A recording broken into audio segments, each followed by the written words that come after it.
Le chapitre ici à Yuma. C'est un grand privilège pour moi de recevoir cette invitation à revenir. Nous avons eu ici un temps béni la fois passée, et lorsque j'ai compris que je devais revenir, cela m'a beaucoup réjoui. Et d'entendre les témoignages et ces bonnes paroles des gens, cela vous fortifie un peu. Billy m'a dit que le frère de Las Vegas, qui désirait avoir une réunion là-bas dans le chapitre, désirait me voir sitôt le service terminé. Il a dit que nous avions une période libre en janvier qui nous permettrait d'en fixer une à Las Vegas, juste avant la réunion de Phoenix. Ainsi, nous avons toujours désiré aller là-bas. Je crois que frère Art Wilson était là-bas il y a longtemps, et il y est peut-être encore. Et il m'a demandé d'y aller, lui et sœur Wilson. Et je n'ai pas eu l'occasion de le faire, ainsi peut-être que cela sera le moment où j'irai. Voyez cela avec Billy Paul ou frère Roy Borders. Je crois qu'il est ici quelque part. Quelqu'un a dit que le frère Roy était ici. Frère Perry, Lee ou n'importe lequel pourra vous le dire. Et établissez les dates auxquelles nous devons venir. Maintenant, j'ai vu, il y a un petit moment, qu'il y avait ici beaucoup de prédicateurs, et je suis très heureux de rencontrer mes frères. J'aimerais avoir le temps d'aller chez vous, parce que je sais que vous avez les meilleures cuisinières du pays. C'est bien. Et frère Perry a ce soir 2 points contre lui. L'un d'eux, c'est d'avoir coupé ce microphone là-bas. Vous êtes tenu responsable de cela, frère Perry. Je ne pense pas que vous étiez vraiment coupable, mais vous, quelqu'un allait parler. Oh, c'en était une bonne. Puis, il alla de nouveau là-bas, et alors qu'il parlait, il dit, dites, il parlait à frère Collins ou à d'autres. Et il dit, le souper était bon, mais, dit-il, laissez-moi vous dire que cet homme doit être un Espagnol ou quelque chose comme ça, ou un Mexicain. C'était le piment le plus fort que j'ai jamais goûté. Et il continuait sur ce ton sans se rendre compte qu'il parlait au chef. Alors ce dernier lui répondit, c'est moi le chef. C'est le Texas pour vous. Nous allons bientôt le mettre au pas ici en Arizona, s'il reste parmi nous, n'est-ce pas? C'est vraiment agréable d'être ici. Et j'espère que cela n'a pas l'air d'une plaisanterie, mais seulement d'un peu d'humour. Le Seigneur lui-même avait le sens de l'humour, vous savez. Il dit, Hérode, allez dire à ce renard, voyez-vous. Aujourd'hui, je chasse les démons, demain je suis devenu parfait. Ainsi, il avait le sens de l'humour, et cela ne nous fera pas de mal, je pense, une fois de temps en temps. C'est maintenant un peu tard. Généralement, je prêche pendant environ 4 heures. Et ainsi, connaissant la courtoisie du frère et de la sœur ici au chapitre, nous allons diminuer cela de beaucoup ce soir. Et oui, j'ai dit à Terry, il me dit, faut-il mettre une bande de 2 heures? Je lui dis, non Terry, ceci est un banquet. Je dis, je parlerai juste pendant 30 à 40 minutes. Aux gens sur quelque chose que j'essaie chaque fois, sachant que lorsque j'étais un jeune homme, les gens venaient m'écouter parce que j'étais un jeune prédicateur, juste un jeune homme, un garçon, et ils disaient, eh bien, Billy Branham. Vous savez, je n'étais qu'un gamin qui n'avait jamais terminé l'école et sans instruction, et ils venaient pour entendre mes paroles à mots entrecoupés, mon anglais du Kentucky, et mes hits and hints and totes and carry. C'est comme lors d'une réunion ici il n'y a pas longtemps. Ils dirent, nous allons tous nous lever et chanter l'hymne national. Je me suis levé et j'ai dit, pour ma vieille demeure du Kentucky, tout là-bas. C'était la seule nation que je connaissais. Ainsi, c'était pour ce qui me concernait l'hymne national. Mais devenu plus âgé, vous devez avoir quelque chose de plus que cela. Voyez, Paul dit, lorsque j'étais un enfant, je parlais comme un enfant. Et je pensais comme un enfant, vous agissiez comme un enfant, mais comme vous devenez plus âgé, alors vous commencez à faire vos premiers pas d'une façon pas très assurée, et vous retombez, et vous vous relevez, et vous essayez de nouveau, et après un certain temps, vous pouvez arriver au point où vous pouvez marcher sur une ligne droite. Et c'est ce que nous devons faire comme soldats de la croix. Maintenant, c'est le moment de marcher sur une ligne droite, sur cette route qui va à la gloire. Je crois vraiment que nous vivons dans les derniers moments de l'histoire de ce monde. Je crois vraiment que la venue du Seigneur est peut-être plus proche que nous le pensons. Ainsi, maintenant, pendant environ 30 minutes de votre temps, j'aimerais attirer votre attention sur un passage de l'Écriture que j'aimerais utiliser comme texte, et je me référerai encore à d'autres. Alors que j'étais assis à la maison l'autre jour, je pensais à cela, et je me dis à moi-même, je ne sais pas si je vais parler de toutes ces Écritures. Ainsi, je vais seulement en prendre une partie pour ces petits services qui sont courts, comme nous en avons un ce soir. J'aimerais dire une chose pendant que vous cherchez dans les psaumes, le 27e psaume, et je lirai les 5 premiers versets. J'aimerais dire ceci au sujet de ces chapitres des hommes d'affaires du plein évangile.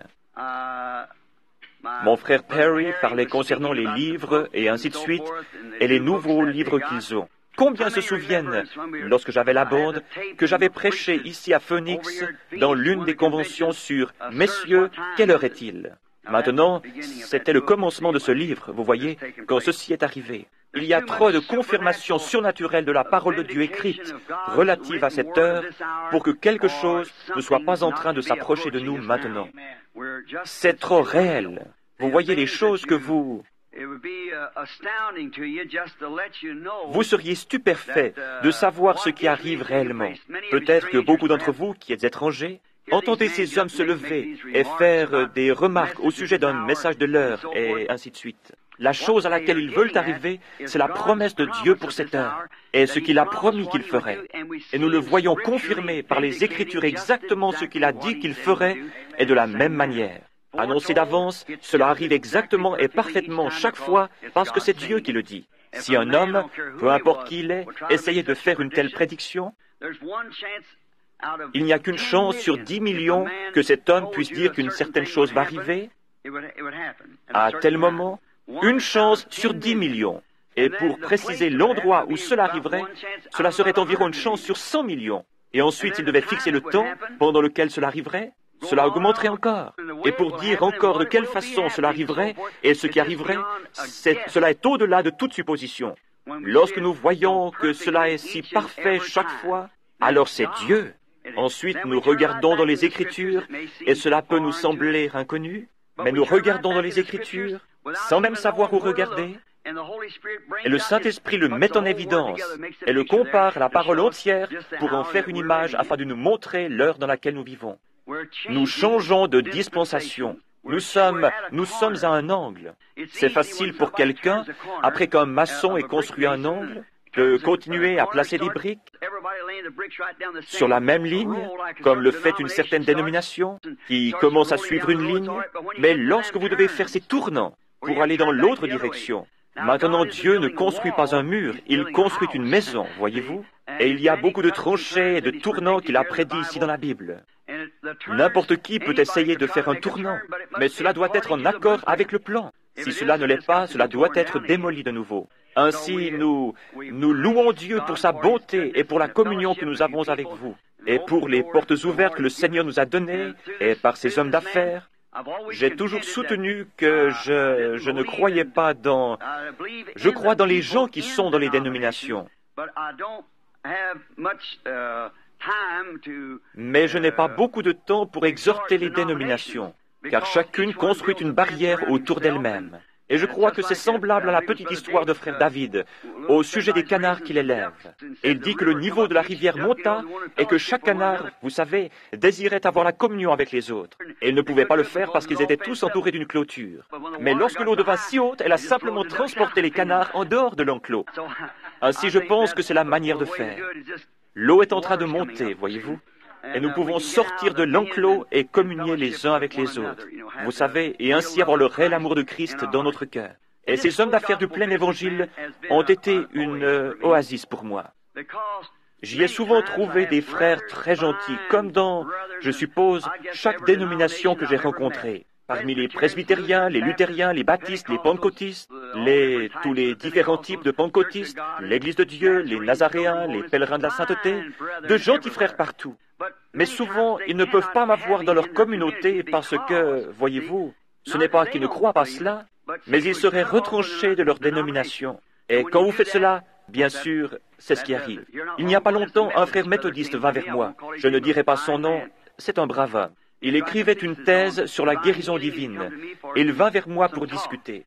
Nous nous sommes assis, nous avons parlé pendant un petit moment. Il dit, la seule chose que nous avons contre vous, c'est que vous restez tout le temps autour de ces pentecôtistes. Je lui dis, alors que l'Église méthodiste parraine cela, et je viendrai. C'était différent, voyez-vous. Il dit, bien sûr, je ne suis pas l'Église méthodiste, je lui appartiens seulement. Je dis, c'est cela, voyez-vous. Les pentecôtistes sont ceux qui ouvrent leurs portes, voyez-vous. Ce sont ceux vers qui je peux aller. Chez tous ceux qui ouvriront, nous sommes prêts à entrer. Comme dans l'Apocalypse chapitre 3, il dit, « Je me tiens à la porte et je frappe. Si quelqu'un ouvre la porte, j'entrerai et je souperai avec lui. » Et c'était Jésus. J'ai toujours su que c'était le Christ. Et il est la parole. C'est vrai, il est la parole. Ainsi, les hommes d'affaires du plein évangile ont été une oasis dans laquelle nous pouvons nous rassembler. Aucune église ne parraine cela. Ces hommes viennent de différentes églises. Et nous nous rassemblons pour fraterniser partout, tout autour du monde. Et j'ai aidé à établir beaucoup de chapitres des hommes d'affaires du plein évangile à travers le monde entier. Je suis reconnaissant de l'occasion qui m'a été donnée de le faire. Là, les hommes d'affaires parrainent cela, ainsi toutes les églises qui le désirent viennent de toute façon. Je ne désire jamais essayer de tirer quelqu'un hors de son église. Restez dans votre église et diffusez la lumière, voyez-vous. Soyez un réel chrétien, votre pasteur vous appréciera. Soyez un réel, loyal et véritable saint. N'importe quel homme qui croit en Dieu appréciera une personne comme cela. Oui, monsieur. Maintenant, je remercie le frère ici et sa femme et ce chapitre pour cette opportunité. Puisse ce chapitre croître et voir les bénédictions de Dieu reposer sur lui. Puisse-t-il être un instrument dans la main de Dieu pour sauver des centaines et des centaines de personnes avant la venue du Seigneur. Et je dis cela aussi pour les autres chapitres ou leurs représentants ici présents. Dans le livre des psaumes, je désire parler sur un sujet très particulier ce soir, pour un petit moment. Quelques passages de l'Écriture sont écrits ici, et je pensais peut-être que... Ce soir, je pensais parler sur un sujet différent, mais voyant le temps passer et désireux de ne pas vous retenir aussi longtemps, j'ai simplement regardé ici pour trouver quelques passages supplémentaires. Je désire parler sur le sujet de l'enlèvement, voyez-vous. Maintenant, nous croyons qu'il y aura un enlèvement. Tous les chrétiens croient cela. Tous ceux qui lisent la Bible croient qu'il y aura un enlèvement.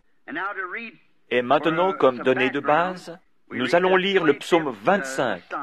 Je vous demande pardon, le psaume 27, les versets 1 à 5. L'Éternel est ma lumière et mon salut. De qui aurais-je crainte? L'Éternel est le soutien de ma vie. De qui aurais-je peur? Quand des méchants s'avancent vers moi pour dévorer ma chair, ce sont mes persécuteurs et mes ennemis qui chancellent et tombent. Si une armée se campait contre moi, mon cœur n'aurait aucune crainte. Si une guerre s'élevait contre moi, je serais malgré cela plein de confiance.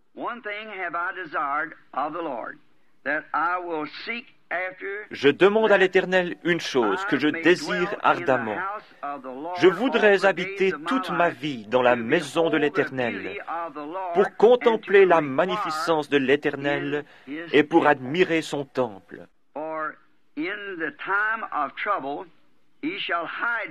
Car il me protégera dans son tabernacle au jour du malheur. Il me cachera à l'abri de sa tente. Il m'élèvera sur un rocher. Puisse le Seigneur ajouter ses bénédictions à cette lecture de sa parole. Aujourd'hui, il se peut qu'en parlant sur ce sujet, certains d'entre vous aient une autre opinion sur les voies que je prends. Mais combien de personnes y a-t-il ici qui croient que la Bible enseigne qu'il y aura un enlèvement de l'Église? Oui, monsieur, c'est vrai, un enlèvement de l'Église. Que vous soyez un méthodiste, baptiste, presbytérien, ou qui que vous soyez, pentecôtiste, il y aura un enlèvement.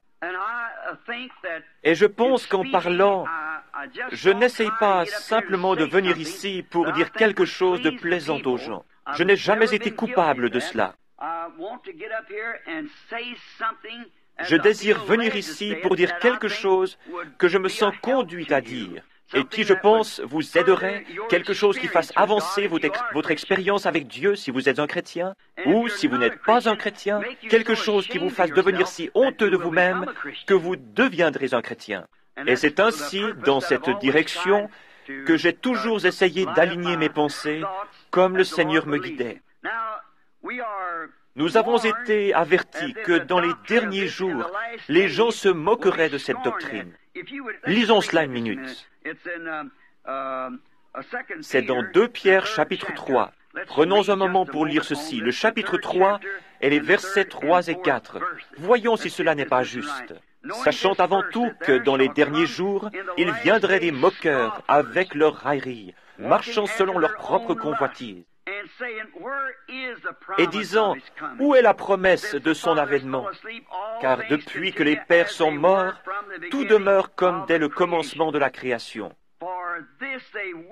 Ils veulent ignorer, en effet, que des cieux existèrent autrefois par la parole de Dieu, de même qu'une terre tirée de l'eau est formée au moyen de l'eau, et que, par ces choses, le monde d'alors périt, submergé par l'eau. Nous voyons que la raison pour laquelle ce sujet est à ce point sous-estimé,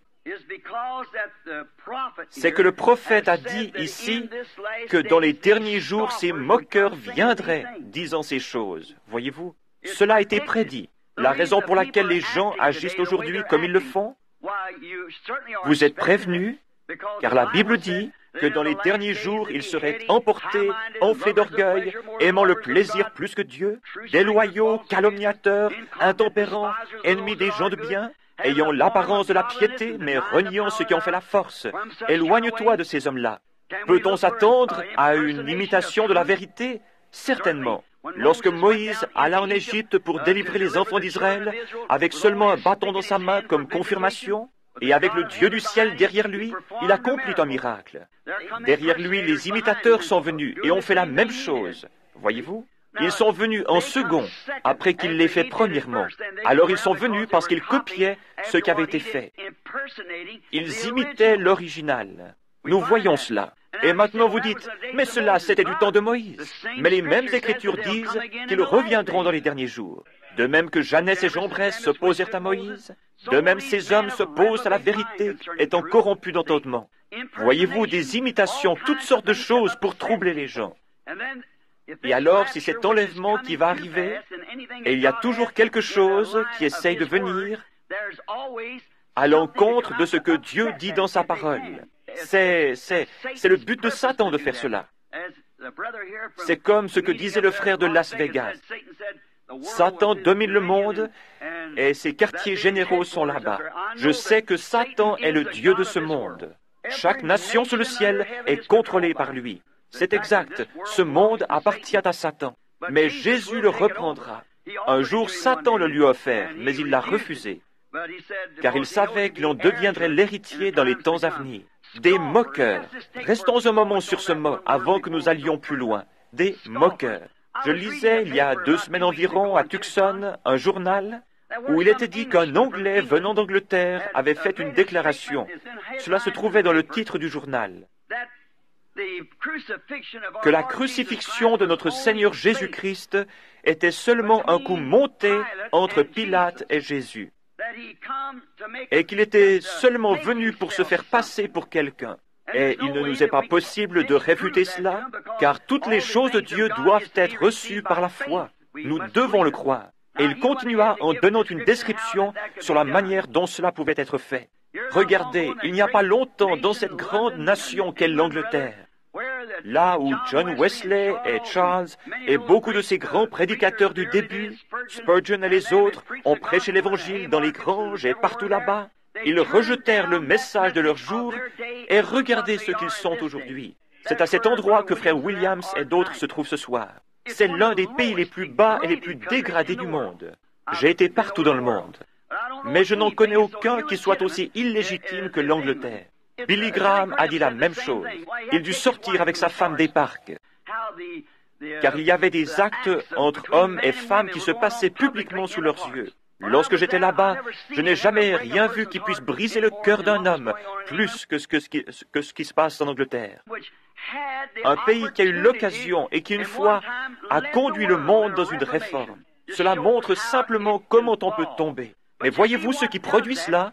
C'est qu'en ce temps-là, le message fut proclamé et qu'aujourd'hui, les Anglais essaient de s'accrocher à ce même message. Cela ne marchera pas aujourd'hui. Cela ne marchera pas.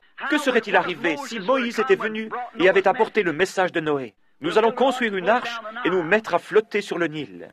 Cela n'aurait pas marché. Et le message de Jésus n'aurait pas non plus marché pour Moïse. Et le message de Wesley ne marche pas non plus pour Luther ou le message de Luther pour Wesley. Et aujourd'hui, notre dernière grande réforme est la Pentecôte. Et aujourd'hui, nous nous éloignons de cela. Et le message pentecôtiste ne se mélange pas avec ceci, parce que c'est maintenant un autre jour. Tout cela est la parole de Dieu, mais l'édifice se construit, en commençant par les pieds, puis les bras, et en montant pour former une épouse pour l'enlèvement. Voyez-vous? Cela n'évince pas les gens qui sont avant, car ils vécurent en fonction de leur message. Tous ceux qui étaient dans l'épouse sortiront. C'est pareil à la vie qui traverse une tige de blé. Elle quitte le grain de blé qui tomba dans le sol, afin de former la plante elle-même. Il n'y a pas longtemps, j'ai lu le livre qu'un Allemand avait écrit dans le but de critiquer. Il dit de tous des fanatiques qu'il y a dans le monde, William Branham les dépasse tous. Il dit, il n'est rien d'autre il est un magicien. Il fait ces choses. Vous voyez, l'homme ne sait pas. Et cet homme était un critique. Il ne croyait même pas en Dieu. Il dit, un Dieu qui a pu rester pendant les âges sombres, avec ses mains croisées sur son ventre, et se moquer de mères chrétiennes, et de ceux qui étaient censés être ses propres disciples, de ses mères avec de petits-enfants, et les laisser être dévorés par des lions, sans même faire un geste. Vous voyez comme l'esprit charnel et l'instruction ne peuvent saisir la vision? Ce grain de blé devait tomber dans le sol. Jésus dut mourir pour ressusciter de nouveau. Et l'Église de la Pentecôte dut faire de même. Elle dut aller dans le sol pendant ces âges sombres. Chaque graine qui va dans le sol doit rester dans le noir afin de pouvoir se reproduire. Mais elle commença à germer avec Martin Luther, continua au travers de Wesley, de la Pentecôte. Et maintenant, c'est dans le grain. Et les systèmes dénominationnels sont laissés en arrière. Ils ne sont que des tiges. C'est tout. Le système dénominationnel doit être brûlé. Mais le véritable grain de blé qui sort de chacune de ces réformes sera enlevé dans l'épouse. Cela formera complètement l'épouse. Maintenant, nous voyons qu'en Angleterre, ils imitèrent la crucifixion il n'y a pas longtemps. C'était un groupe de ces garçons aux longs cheveux qui criaient et appelaient Jésus « Petit Père » et tout le reste. C'est une telle racaille. Maintenant, vous dites, cela, c'est à Londres, en Angleterre. Mais regardez ce qu'il y avait dans le journal la semaine dernière, ici en Amérique. Un docteur en théologie d'une certaine école a dit que la crucifixion était un coup monté et que Jésus avait seulement essayé de se faire passer pour cela et qu'il avait bu du mandragore et que cela, nous voyons qu'il en est parlé dans la Genèse. C'est une plante un peu comme la marijuana. On la trouve là-bas en Orient. Et si vous en buvez, cela vous fera dormir. Et vous serez comme mort pendant 2 ou 3 jours de suite. Il dit que lorsqu'ils lui donnèrent du vinaigre et du fiel, c'est tout à fait possible que ce fût du mandragore à la place. Et lorsqu'ils lui donnèrent cela, il s'effondra comme s'il était mort. Ils le mirent dans la tombe. Et le couchèrent là. Et après 2 ou 3 jours, bien sûr, en retournant là-bas, il était de nouveau réveillé et parfaitement bien. Et dit-il, il alla ensuite en Inde et mourut quelque part d'une mort ordinaire, essayant de truquer une religion. Premièrement, ce critique. Que se passe-t-il avec les gens?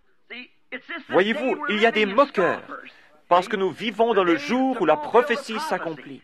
Dieu a distribué sa parole dans chaque âge, et chacun de ces âges doit manifester cela. Il a aussi ordonné d'avance des hommes pour accomplir cette parole dans les âges. Chaque fois qu'il a distribué sa parole, il a destiné un homme pour cela. Du temps de Moïse, il a destiné Moïse. Lorsqu'il décida du moment où le Fils de Dieu devait naître, il le destina à cela. Pour chaque âge, il a destiné ses hommes. Il les a ordonnés d'avance, comme le dit la Bible. Rien, si Dieu est infini, tout-puissant, omnipotent, omniprésent, omniscient, il savait toutes choses depuis le commencement. Il n'y a rien qui ne soit à sa place. C'est seulement nous qui le pensons. Tout marche. Si vous regardez dans sa parole, et si vous voyez ce qu'il fait, alors vous comprendrez. Maintenant, pensez à cela. Premièrement, si ce prédicateur avait réfléchi, il aurait vu que lorsqu'il mit ce vinaigre, ce fiel dans sa bouche, il le cracha. Premièrement, il ne le prit pas, voyez-vous. Ce ne sont que des moqueurs. Autre chose, comment ce Jésus de Nazareth, comment sa vie a-t-elle concordé avec chaque prophétie de l'Ancien Testament? Comment cela put-il être? Cela n'aurait pas pu être sans avoir été ordonné de Dieu. Sa vie concordait avec chaque prophétie de l'Ancien Testament. Autre chose, si ces disciples avaient monté cela, pourquoi chacun d'entre eux est-il mort en martyr?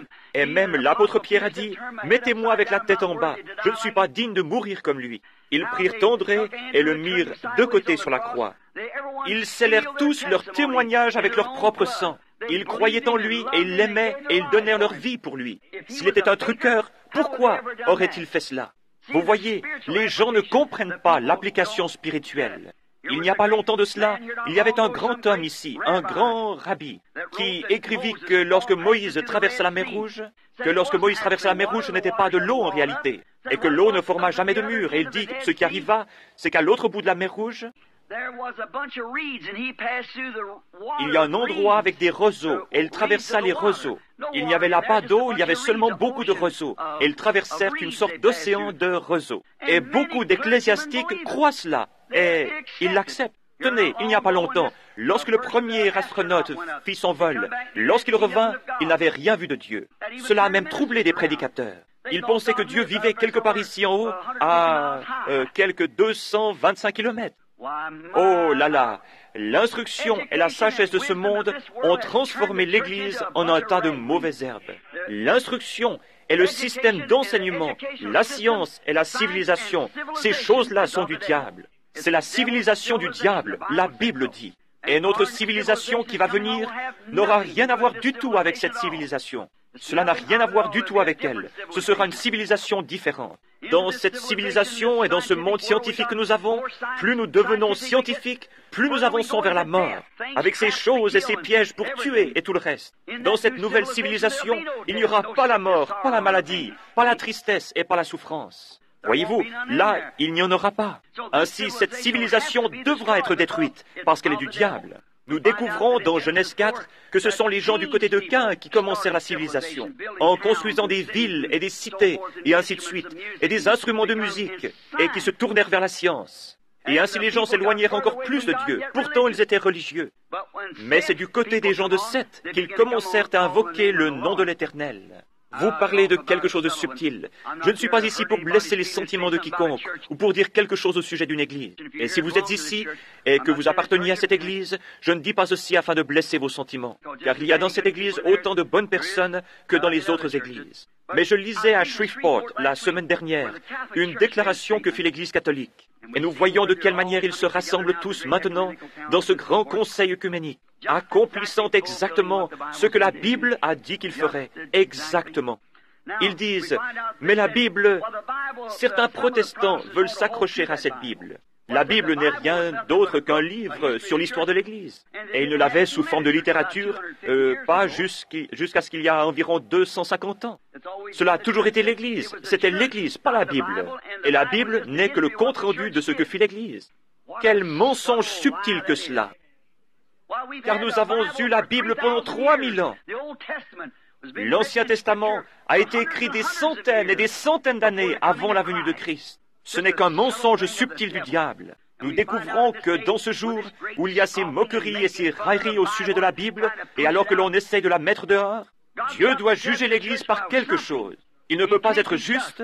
Ils ne peuvent pas descendre cette rue et m'arrêter me disant que je fais 45 km à l'heure, dans une zone où il faut faire 30 km à l'heure, à moins qu'il n'y ait là quelque chose qui me dise que je ne suis pas autorisé. Aller plus vite que 30 km. Cela doit être là, et Dieu va juger les gens un jour. Nous savons cela, il y a un jugement qui va venir. S'il va les juger par l'Église catholique, par laquelle d'entre elles? S'il va les juger par l'Église méthodiste, les baptistes sont perdus. S'il les juge par les unitaires, les binitaires sont perdus. Par quoi va-t-il les juger? Il a dit qu'il les jugerait par Christ, et Christ est la parole. Ainsi, c'est par la parole de Dieu que Dieu les jugera. Au commencement était la parole, et la parole était avec Dieu, et la parole était Dieu. Et la parole fut faite chair et habita parmi nous, le même hier, aujourd'hui, éternellement. Voyez-vous, ainsi, il les jugera par sa parole. Nous voyons qu'en ce jour, ils essaient de pousser la Bible dehors et d'accepter l'Église. La Bible, ils ne la veulent pas, afin qu'ils puissent fabriquer toutes sortes de credos ou autres et marcher d'après eux. Alors que je parlais l'autre soir à Shreveport, au sujet de la communion, je leur ai montré que lorsqu'ils offraient cet agneau au sacrifice, il ne devait pas y avoir de levain parmi eux pendant la durée des 7 jours. Pas de levain, pas de pain avec du levain. Tout devait être sans levain. Cela représentait les 7 âges de l'Église dont nous parlons ici dans le livre. Il ne devait y avoir ni levain, ni rien d'autre qui soit mélangé à cela. Et nous avons mélangé des credos et des dénominations et tout le reste à la parole. Et nous essayons toujours de l'appeler la parole. Il n'y aura pas de levain pendant les 7 jours entiers. Et même ce que vous mangez aujourd'hui, n'essayez pas de le garder pour demain, mais brûlez-le avant le lever du jour, car il y a un nouveau message qui vient et une nouvelle chose. Voyez-vous, ils essayent de le conserver. Cela a été l'attitude de l'Église. Il se produit un réveil, et la première chose que vous savez, dans les 3 ans qui suivent, ils commencent une organisation avec cela. La dénomination crée une organisation. Mais avez-vous remarqué que ce message a balayé le monde durant 20 ans maintenant, sans former d'organisation? Et il n'y en aura jamais plus. C'est la fin. Le blé est revenu au blé. Le blé est revenu à son grain. La balle s'est retirée de lui. Et le blé doit demeurer dans la présence du soleil pour mûrir. N'est-il pas étrange qu'il y ait eu, il n'y a pas longtemps, sur la côte Est, ce grand obscurcissement? Ils ne pouvaient pas comprendre cela. Il y eut la même chose au Texas la semaine passée. Ils ne peuvent pas comprendre cela. Ne réalisez-vous pas que c'est un signe? Ne savez-vous pas que les nations se disloquent? Israël est dans sa patrie, et ces signes indiquent que nous sommes à la fin. Au même moment que cela s'obscurcit, ne savez-vous pas que c'est un signe et que le prophète a dit, mais vers le soir, la lumière paraîtra?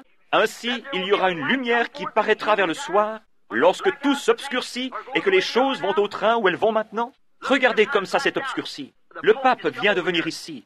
Vous souvenez-vous, au tabernacle, vous avez tous les bandes, je pense. De quelle manière le Seigneur a montré ce jour-là, dans le tabernacle, exactement où ces âges de l'Église seraient et comment ils seraient. Et je les avais dessinés sur le tableau là-bas. Ce sont les âges de l'Église que vous voyez dessinés ici dans le livre.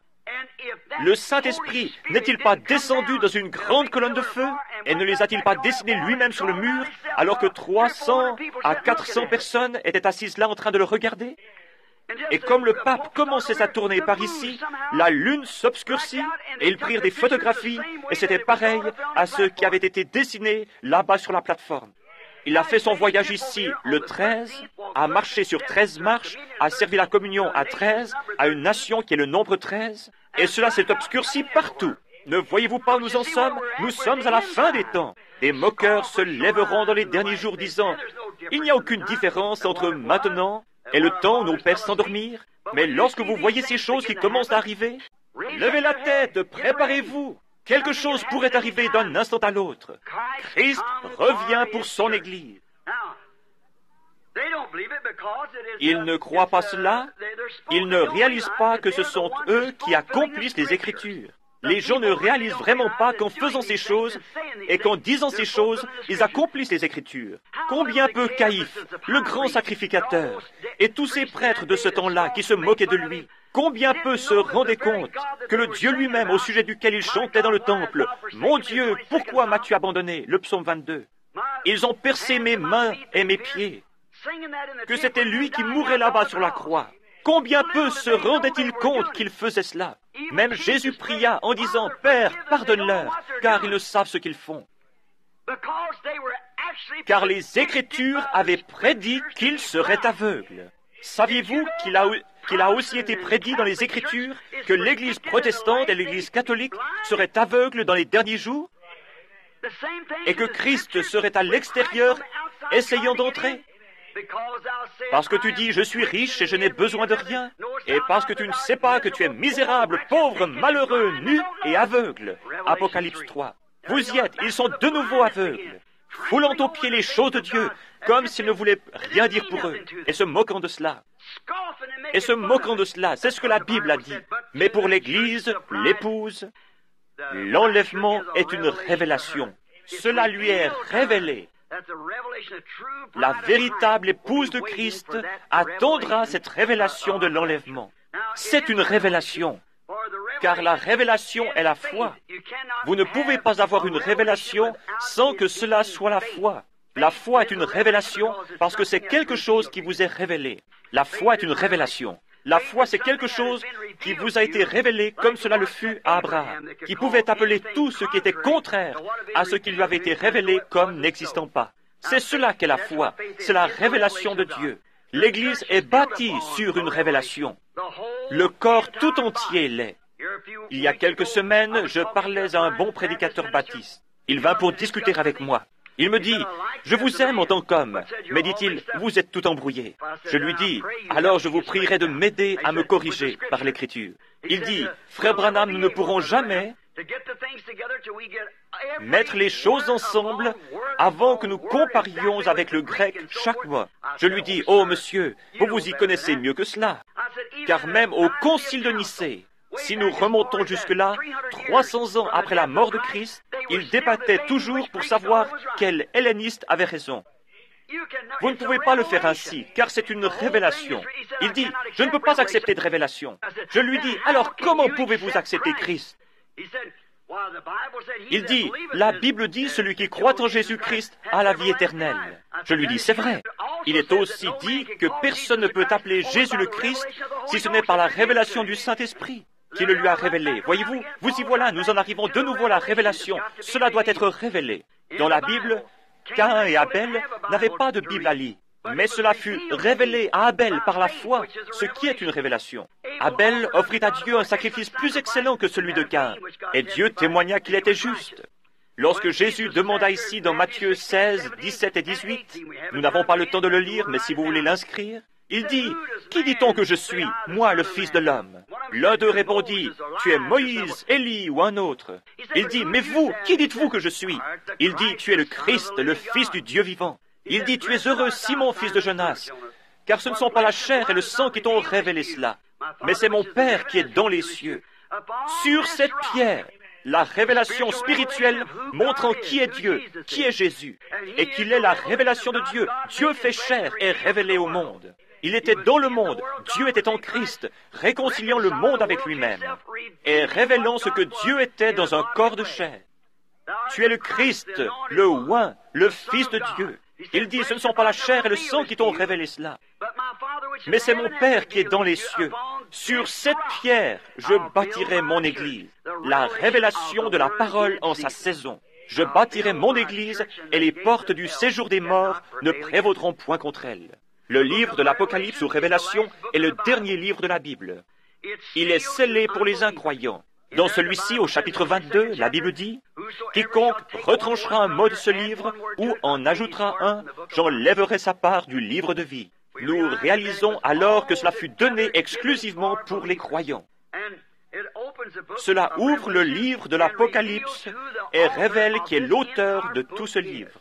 Et cela montre qu'il doit être considéré comme l'alpha et l'oméga, de la Genèse à l'Apocalypse. Jésus-Christ le même du commencement à la fin. Et cela révèle le mystère complet de sa personne et ses plans relatifs aux âges de l'Église qui viendraient. Tout cela était scellé par 7 sceaux. Le livre était écrit, mais souvenez-vous qu'il était scellé avec 7 sceaux. Et ces 7 sceaux ne devaient pas être ouverts, selon Apocalypse 10, avant que le dernier ange terrestre ne sonne de la trompette, Apocalypse 10, 7, voyez-vous, mais qu'au jour de la proclamation du message du dernier ange, c'est-à-dire le 7e ange, le mystère de Dieu s'accomplirait dans cet âge. Et c'est l'âge dans lequel nous vivons. Nous savons tous que nous vivons dans l'âge de Laodicée. Il n'y aura jamais un autre âge. Cela ne peut pas être. Ainsi, nous vivons dans l'âge de Laodicée. Et ces 7 sceaux qui ont fermé le livre et qui sont un mystère pour les gens doivent être ouverts en ce jour-là. C'est ce qu'il a promis. Cela ne sera rien qui soit en dehors de la parole, parce que vous ne pouvez ni ajouter à la parole, ni retrancher la parole. Cela doit rester toujours la parole. Mais la révélation sert à en révéler la vérité, ce que c'est pour le faire concorder avec le reste de l'Écriture. Alors Dieu confirme que c'est la vérité. Voyez-vous, Dieu n'a pas besoin d'interprète. Il est son propre interprète. Il donne sa propre interprétation en faisant s'accomplir les choses qu'il a annoncées. Comme au commencement, il a dit « Que la lumière soit !» Et la lumière fut. Cela n'a pas besoin d'interprétation, c'est confirmé. Maintenant, il a promis certaines choses dans l'Écriture pour ces derniers jours. C'était là, c'est ainsi que Jésus était le Fils de Dieu. Il promit de l'envoyer. Quand il était ici sur la terre et que les gens ne pouvaient pas le croire, il leur disait « Sondez les Écritures, car en elles vous pensez avoir la vie éternelle, et ce sont elles qui témoignent de moi. Si je ne fais pas les œuvres de mon Père, alors ne me croyez pas. Mais si vous ne pouvez pas me croire, croyez les œuvres que je fais, parce qu'elles témoignent de moi. Ainsi, dans l'âge de Wesley, les œuvres qu'il fit témoignèrent qui il était. Dans l'âge de Luther, avec la Réforme, assurément cela témoigna qui il était. Au temps des pentecôtistes, avec le retour aux dons, la restauration des dons, le parler en langue et les démons qui étaient chassés et les dons, cela rend du témoignage. Il n'y avait pas de plaisanterie à ce sujet. Les gens ont dit, lorsque cela commença, j'ai lu des livres sur l'histoire de la Pentecôte. Ils dirent, cela ne peut pas durer longtemps, cela va se consumer, et cela brûle toujours. Pourquoi? Parce que vous ne pourrez jamais l'éteindre. Dieu a dit qu'il y aurait cela. C'est une portion de la parole. Et vous ne pourrez pas plus l'éteindre que... Et lorsque l'épouse est appelée, comment allez-vous l'éteindre? C'est la révélation de la manifestation de la parole rendue vraie. Et nous vivons dans ce jour-là. Dieu soit loué. La révélation du mystère de sa personne. L'enlèvement est seulement, cet enlèvement dont nous parlons est seulement pour l'épouse. Souvenez-vous que la Bible dit, les autres morts ne revinrent point à la vie jusqu'à ce que les 1000 ans fussent accomplis. Ce grand enlèvement. S'il n'y a pas d'enlèvement, mes amis, où sommes-nous? Qu'allons-nous faire? Dans quel âge vivons-nous? Quelles promesses avons-nous? Il va y avoir un enlèvement. La Bible dit qu'il y en aura un, et il est seulement pour les élus, seulement pour la dame élue, l'épouse qui est sortie en ce jour, l'Église. Le mot Église signifie appeler hors d'eux. Et comme Moïse appela une nation hors d'une nation, le Saint-Esprit appelle une épouse hors d'une église hors d'une église. Ce sont des membres venant de toutes les dénominations qui forment l'épouse. L'arbre épouse, comme il en est parlé dans la bande, l'arbre épouse. Une épouse appelée, sortant. L'épouse, et elle seule, sera dans l'enlèvement. Rien d'autre que l'épouse. Rien d'autre que l'épouse. Les élus connus d'avance par Dieu, depuis le commencement, les gènes spirituels du Père. Laissez-moi m'arrêter ici une minute. Je deviens nerveux à penser que je vais vous garder trop longtemps.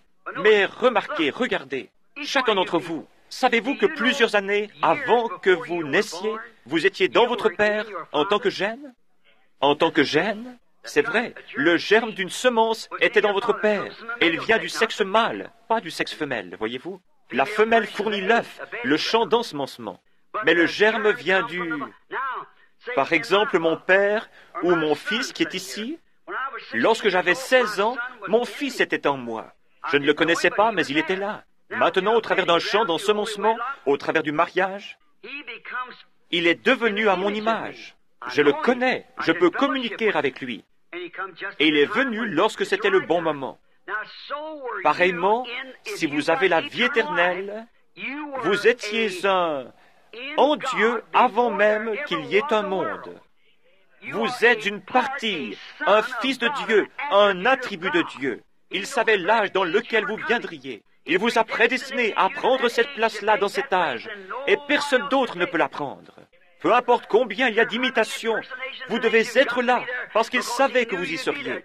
Maintenant, vous êtes rendu manifeste. Maintenant, vous pouvez fraterniser avec lui, et c'est ce qu'il désire. Il désire ardemment cette communion, être adoré. Mais si votre vie n'était pas depuis toujours un attribut en Dieu, vous n'êtes qu'un imitateur du christianisme. Voyez-vous, il y en aura des milliards et des milliards qui ne seront que des imitateurs du christianisme. Il y a une remarque que j'ai faite récemment. J'ai observé frère Demos Shakarian là-bas, alors qu'ils étaient en train d'hybrider le bétail. Et j'ai observé les tubes d'essai et ainsi de suite, comme ils étaient pris par les vétérinaires. Dans l'éjaculation du mâle, il y a environ 1 million de germes qui sortent de lui chaque fois. Et environ 1 million d'œufs viennent de la femelle au même moment. Mais saviez-vous que parmi tous ces petits germes qui se déplacent, 1 million d'entre eux, il n'y en a qu'un qui est ordonné à vivre? Il y a seulement un œuf qui est fertile. Et ce petit germe va se faufiler parmi tous les autres petits germes. Il va passer par-dessus d'autres petits germes qui lui ressemblent parfaitement et passera au-dessus de celui-ci et au-dessus de celui-là pour trouver cet œuf fertile et il pénétrera à l'intérieur de celui-ci. Et ensuite, tous les autres meurent On parle de la naissance virginale, mais elle est à moitié moins mystérieuse que la naissance physique. Voyez plutôt comme c'est ordonné d'avance et prédestiné par Dieu. Maintenant, au commencement, très loin en arrière, beaucoup d'années avant que commence le temps, si vous êtes un chrétien né de nouveau ce soir, vous étiez alors en Dieu votre Père. Et c'est pourquoi, lorsque vous venez dans cette vie, ici, et professez le christianisme, et que tout va de travers, alors vous vous demandez pourquoi ceci et pourquoi tout cela. Vous vous êtes posé des questions à ce sujet. Mais un jour, quelque chose vous a frappé. Qu'était-ce? C'était cette vie qui était là, au fond, depuis le commencement. Et si vous connaissez ma petite histoire au sujet de la mère aigle qui cherchait son petit, vous m'avez entendu prêcher là-dessus, montrant comment ce petit aigle éclot sous une poule. Elle essayait de nourrir ses petits poulets, mais le petit aigle ne pouvait pas digérer cela, parce qu'il n'était pas un poulet pour commencer. Pourtant, il était dans l'enclos avec les poulets, et il suivait les poulets. Mais lorsqu'elle grattait dans la basse-cour, le petit aigle ne pouvait le supporter. Chaque fois qu'elle gloussait, tous les petits poulets s'en allaient, et ainsi il allait aussi. Mais un jour, sa mère se rappela qu'elle avait pondu 2 œufs, pas seulement un. Il devait y en avoir un autre quelque part. Elle s'en alla à sa recherche. Elle se mit à voler et à tourner en rond, et finalement, elle arriva au-dessus de la basse-cour. Et là, elle découvrit son bébé. Elle poussa un cri. Il réalisa que cette voix était la chose qui correspondait. C'était ce qu'il cherchait, voyez-vous. Et il réalisa alors qu'il n'était pas un poulet, il était un aigle. Et c'est ainsi avec chaque chrétien né de nouveau. Lorsque vous venez, peu m'importe à combien de dénominations vous vous êtes joints, ou sur combien de livres vous avez mis votre nom, lorsque cette réelle parole de Dieu est confirmée, est rendue vraie devant vous comme cela, vous réalisez à ce moment-là que vous êtes un aigle. Parce que tout le gloussement de cette poule, joignez-vous à ceci et joignez-vous à cela, et allez dans cette direction, allez dans celle-là, c'est absurde. Il faut véritablement ajouter parole sur parole. Lorsqu'un germe vient dans la matrice de la femelle, il ne prend pas. Vous n'êtes pas devenu un germe humain venant de votre père, et ensuite un germe venant d'un chien, et ensuite venant d'un chat, et ensuite d'un poulet. C'était tout du germe humain. Et le corps de Jésus-Christ, l'épouse sera une partie de son corps, lequel il était la parole, et l'épouse devra être la parole. La parole, ajoutée à la parole, ajoutée à la parole. La justification de Luther, la sanctification de Wesley, le baptême du Saint-Esprit des pentecôtistes, la restauration des dons, et tout le reste va avec. Cela doit être la parole sur la parole, le germe sur le germe, la vie sur la vie, pour produire la stature complète de l'épouse du Seigneur Jésus-Christ. Maintenant, souvenez-vous que vous étiez un attribut. Et maintenant, après que nous ayons découvert ces choses et que Christ revient pour son épouse, comment entrons-nous donc dans cette épouse? C'est la question. Beaucoup disent, joignez-vous à notre congrégation. L'un d'entre eux désire un certain type de baptême. L'un veut faire ceci ou cela. L'un dit que vous devez parler en langue, sinon vous ne l'avez pas. L'autre dit que vous n'avez pas besoin de parler en langue. Celui-ci dit que vous devez danser dans l'esprit, et celui-ci dit que vous devez crier. Celui-ci que vous devez avoir une sensation. Tout cela est en ordre, et pourtant c'est encore tout faux. Comment un homme ou une femme ou un enfant de Dieu qui est né de l'Esprit de Dieu, comment peut-il nier la parole de Dieu?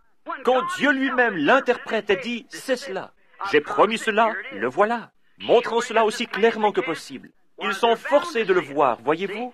Comment Christ pourrait-il nier sa propre parole? Si Christ est en vous, il ne peut nier sa propre parole. Alors comment entrons-nous dans ce corps? 1 Corinthiens 12, dans un seul esprit, nous avons tous été baptisés pour former un seul corps.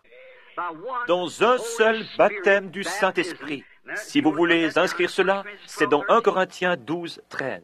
Dans un seul esprit, nous avons tous été baptisés, et l'esprit est la vie de Christ. Est-ce vrai? La vie de Christ est la vie de chaque semence. Lui, étant la semence parole, donne la vie à la semence.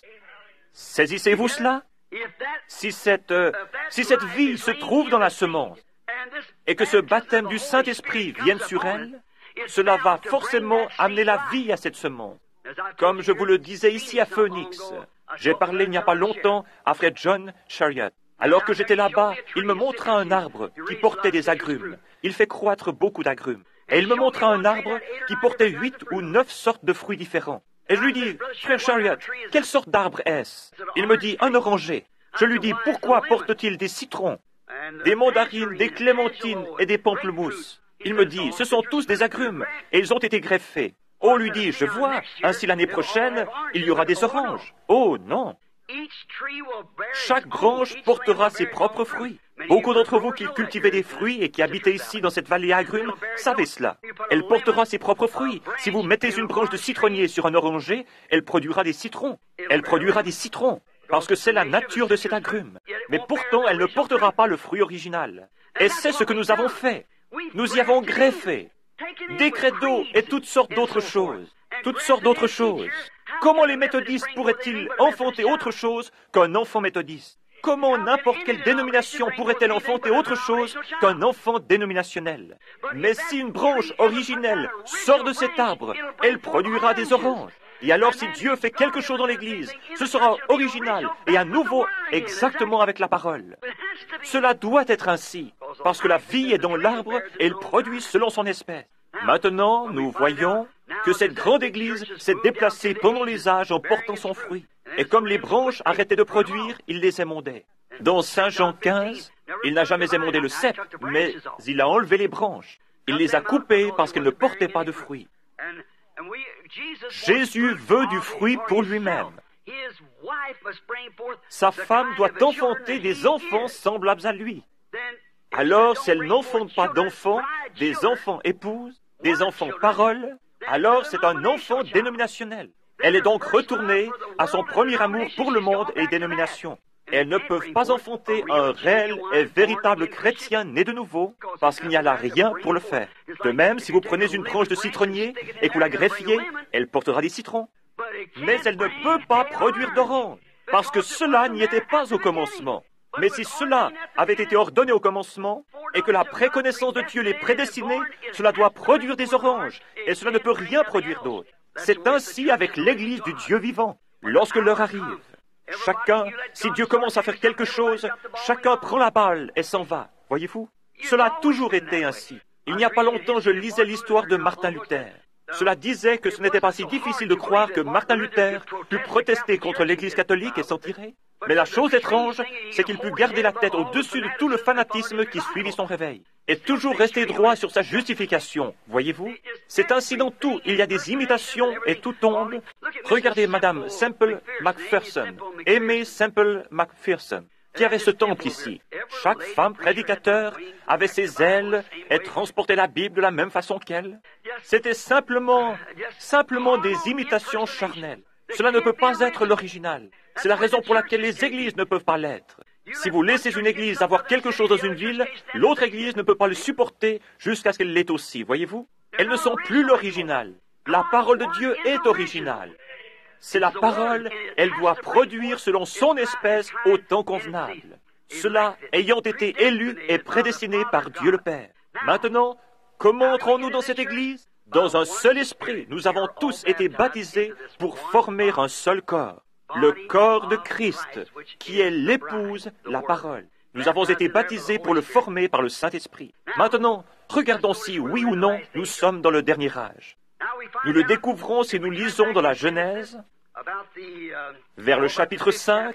Vous pouvez aussi lire dans Luc. Et là, vous verrez qu'Enoch était le 7e depuis Noé. Enoch, cela touche à la semence du serpent. Car si Caïn était le fils d'Abel, alors Enoch était le 8e, voyez-vous.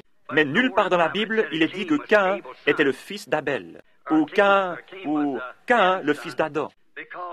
Mais la Bible dit qu'il était du malin, et Adam n'était pas le malin. Voyez-vous, Caïn était du malin.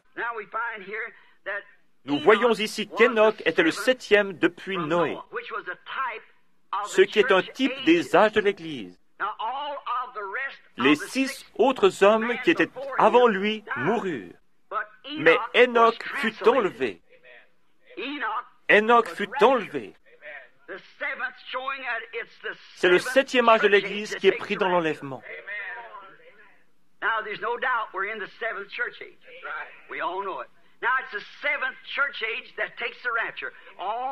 Tous les 6 autres moururent. Mais Enoch fut enlevé car il ne fut plus trouvé, Dieu l'avait pris. Tous les autres moururent. Mais l'enlèvement d'Enoch fut un type de l'épouse des derniers jours qui sera appelée hors du 7e âge de l'Église et sera enlevée sans passer par la mort. Nous rendons maintenant témoignage de cet âge. Oh là là, creusons maintenant plus profondément, voyez-vous. Voici aussi un type des 7 âges de l'Église. Il est dit dans Apocalypse chapitre 10 verset 7 que le grand mystère du livre devait être dévoilé par le message du 7e ange. Or, il y a un messager en haut, toujours, et un messager sur la terre. Le mot ange, en anglais, veut dire un messager. Et lorsque le 7e ange commence à proclamer son message, mais pas lorsqu'il commença son ministère. Mais pas lorsqu'il commença son ministère. Jésus, quand il commença son ministère, commença par guérir les malades et les affligés. Et oh, ce grand rabbi, il est un prophète, et tout le monde le voulait dans son église. Mais lorsqu'un jour il s'assied et dit, « Moi et mon Père, nous sommes un », c'était différent. C'était différent. Et à moins que vous ne mangiez la chair du Fils de l'homme et ne buviez son sang, vous n'avez pas de vie en vous. Mais c'est un vampire, voyez-vous. C'était différent. Il ne l'a pas expliqué. Ils avaient déjà vu la manifestation, la confirmation de la parole de Dieu pour son âge rendu réel. Et cela leur prouva qu'il était le messager de cet âge. Et ils n'avaient rien besoin d'expliquer. Ses disciples n'étaient peut-être pas capables de l'expliquer, mais ils le croyaient, qu'ils puissent l'expliquer ou non. Ils restèrent tranquilles et crurent cela. Comment pouvaient-ils dire s'ils allaient manger sa chair et boire son sang? C'était impossible pour eux de le faire. Mais ils le croyaient, parce qu'ils étaient ordonnés. Jésus a dit qu'il les avait choisis avant la fondation du monde, voyez-vous? Ils croyaient cela, qu'ils puissent l'expliquer ou non, ils le croyaient toujours. Maintenant, observez bien. Dans le 7e âge de l'Église, lorsque le 7e ange commence à se faire entendre, les mystères de Dieu doivent être dévoilés à ce moment-là. Les sceaux que les réformateurs, ce fut une question de temps. Luther ne vécut pas assez longtemps, Wesley non plus, et les âges ne durèrent pas assez longtemps. Ces réformateurs avaient leur message pour ce jour-là, et les gens s'en emparèrent et en firent une dénomination. Qu'est-ce que cela? Vous ne pouvez jamais battre la nature. La nature témoigne toujours. Dieu agit en continuité avec la nature. Cela doit être ainsi. Par exemple, le soleil. Lorsqu'il se lève le matin, c'est un petit bébé qui vient de naître. Il est faible. Il n'apporte pas beaucoup de chaleur. À 10 heures, il sort du collège. Au milieu du jour, il entre dans la vie. À 3 heures de l'après-midi, il devient vieux. À 5 heures, il meurt. Il est vieux et faible de nouveau, et il retourne dans la tombe. Est-ce la fin? Il ressuscite de nouveau le matin suivant, voyez-vous? Regardez les arbres, comme ils poussent leurs feuilles, tout ce qu'ils font. Nous voyons que les feuilles tombent de l'arbre et retournent à la terre.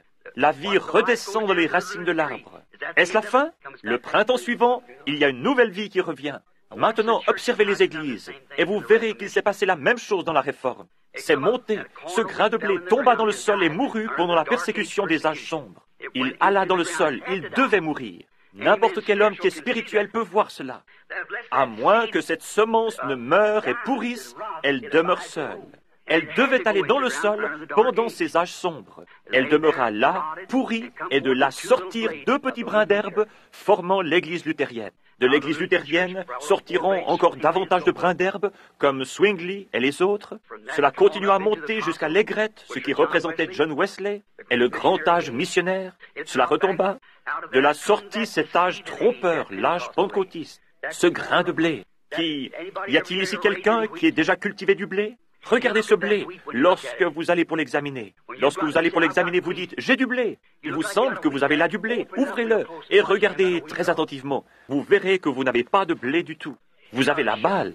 Jésus ne nous a-t-il pas avertis dans Matthieu 24, 22, 24, que dans les derniers jours, les 2 esprits seraient si proches que cela séduirait même les élus, le blé lui-même, si c'était possible? Voyez-vous, c'est un porteur. La vie qui monta et qui traversa Luther fut ce qui forma Wesley. La vie qui sortit de Wesley est ce qui forma la Pentecôte. La vie qui sortit de la Pentecôte forma le blé. Mais ce sont des porteurs, voyez-vous. La vie réelle traverse cela. Le message traverse cela. Mais il se dirige vers le blé. C'est la raison pour laquelle le blé monte vers le haut et emporte le tout au sommet dans l'enlèvement. L'épouse elle-même sort de chaque âge, mais la souche dénominationnelle meurt. Elle sèche, elle meurt. Avez-vous remarqué dans ces derniers jours de quelle manière elle commence à se retirer? Lorsque ce blé commence à croître, alors la balle commence à se séparer de lui. Regardez de nouveau ce petit épi de blé. Ouvrez-le comme ceci et regardez à l'intérieur. Vous verrez qu'il y a un petit bourgeon de blé là, tout au fond. Vous avez besoin de prendre un microscope qui grossisse 30 fois pour regarder là-dedans et pour voir ce petit bourgeon de blé qui est là au fond, voyez-vous? Mais il est là tout au fond et il commence à grandir. Maintenant, cette balle doit être là pour le protéger et pour lui donner une chance de sortir. Mais alors, lorsqu'il commence à croître et que le message commence à se répandre, alors la balle se retire de lui. Et la vie sort de cette balle et va directement dans le blé. Cela continue ainsi, c'est ainsi dans chaque âge. Cela ne peut pas battre la nature. C'est là la continuité de Dieu, la manière dont il fait les choses. C'est l'âge dans lequel nous vivons en ce moment, le 7e âge de l'Église. Tout doit être manifesté dans le grain de blé à la fin. Si vous prenez Luc chapitre 17 et verset 30, il dit ce qui arriva du temps de Sodome arrivera de même à la venue du Fils de l'homme lorsque le Fils de l'homme commencera à se révéler. Qu'est-ce que révéler?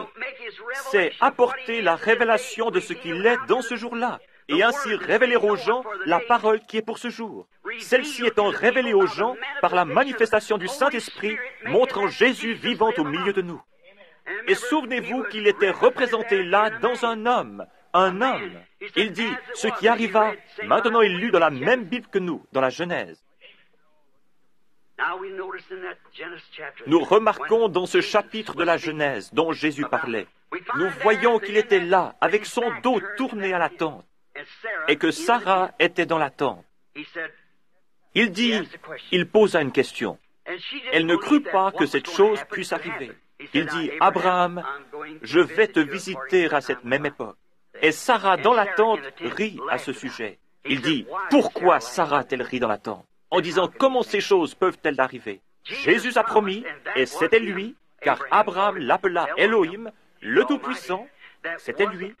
Maintenant, la Bible prédit que cela reviendra dans les derniers jours. Jésus l'a dit. Et lorsque vous voyez ces choses commencer à s'accomplir, souvenez-vous que lorsque ceci commence à arriver, alors vous savez que le temps est proche. Regardez le monde.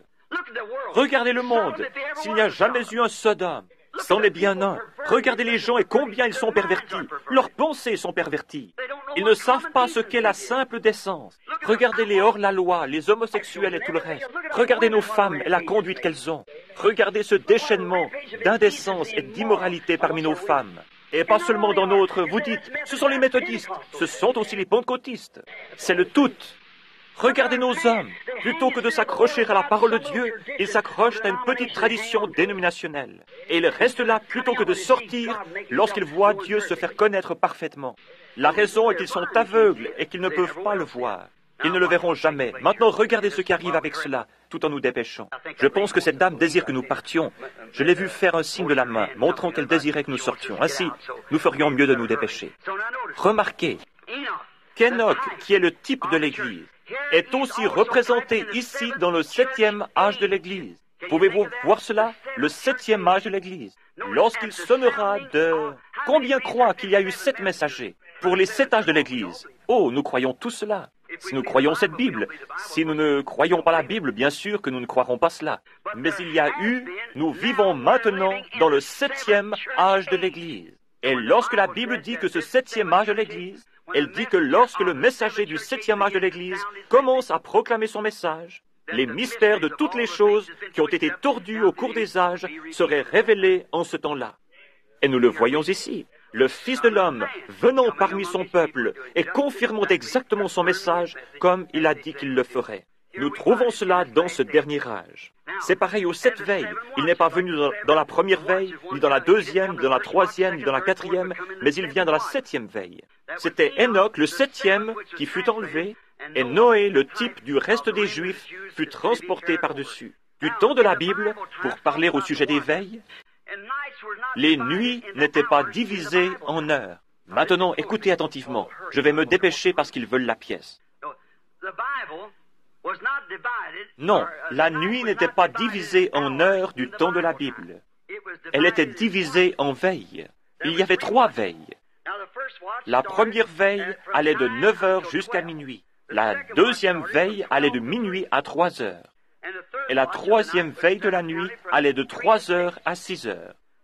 Nous avons 3 fois 3, ce qui fait 9. Et ceci est un nombre imparfait. Alors nous revenons au nombre 7 pour l'enlèvement, lequel arrivera, je crois, entre 6 heures et 7 heures, ou 6 heures et 9 heures un certain matin.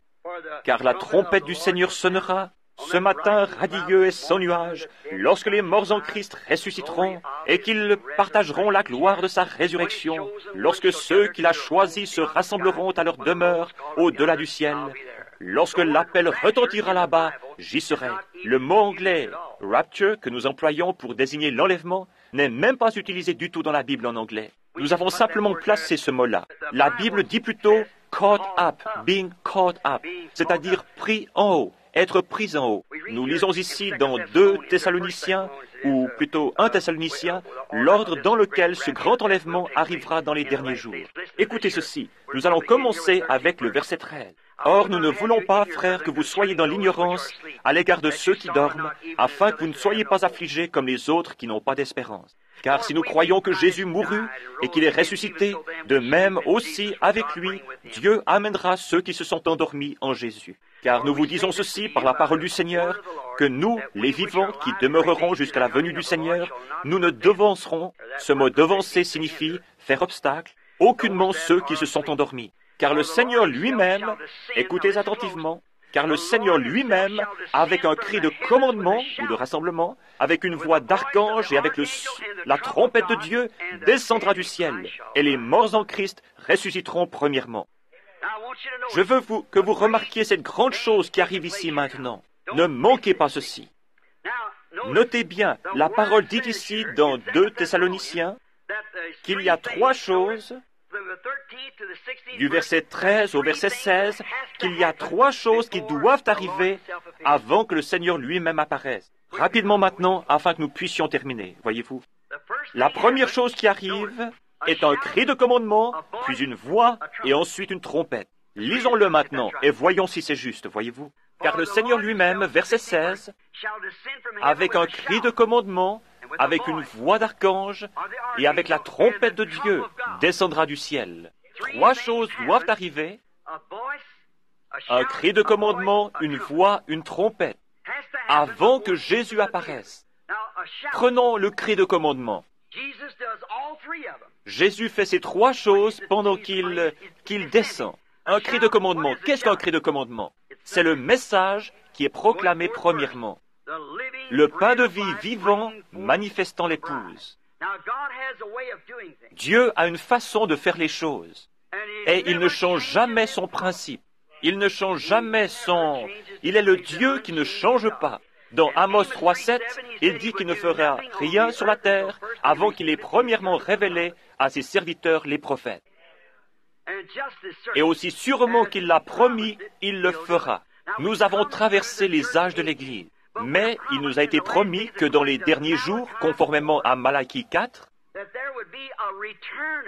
il y aurait le retour d'un prophète dans le pays. C'est vrai. Remarquez sa nature et ce à quoi il ressemblera. Dieu utilise cet esprit 5 fois.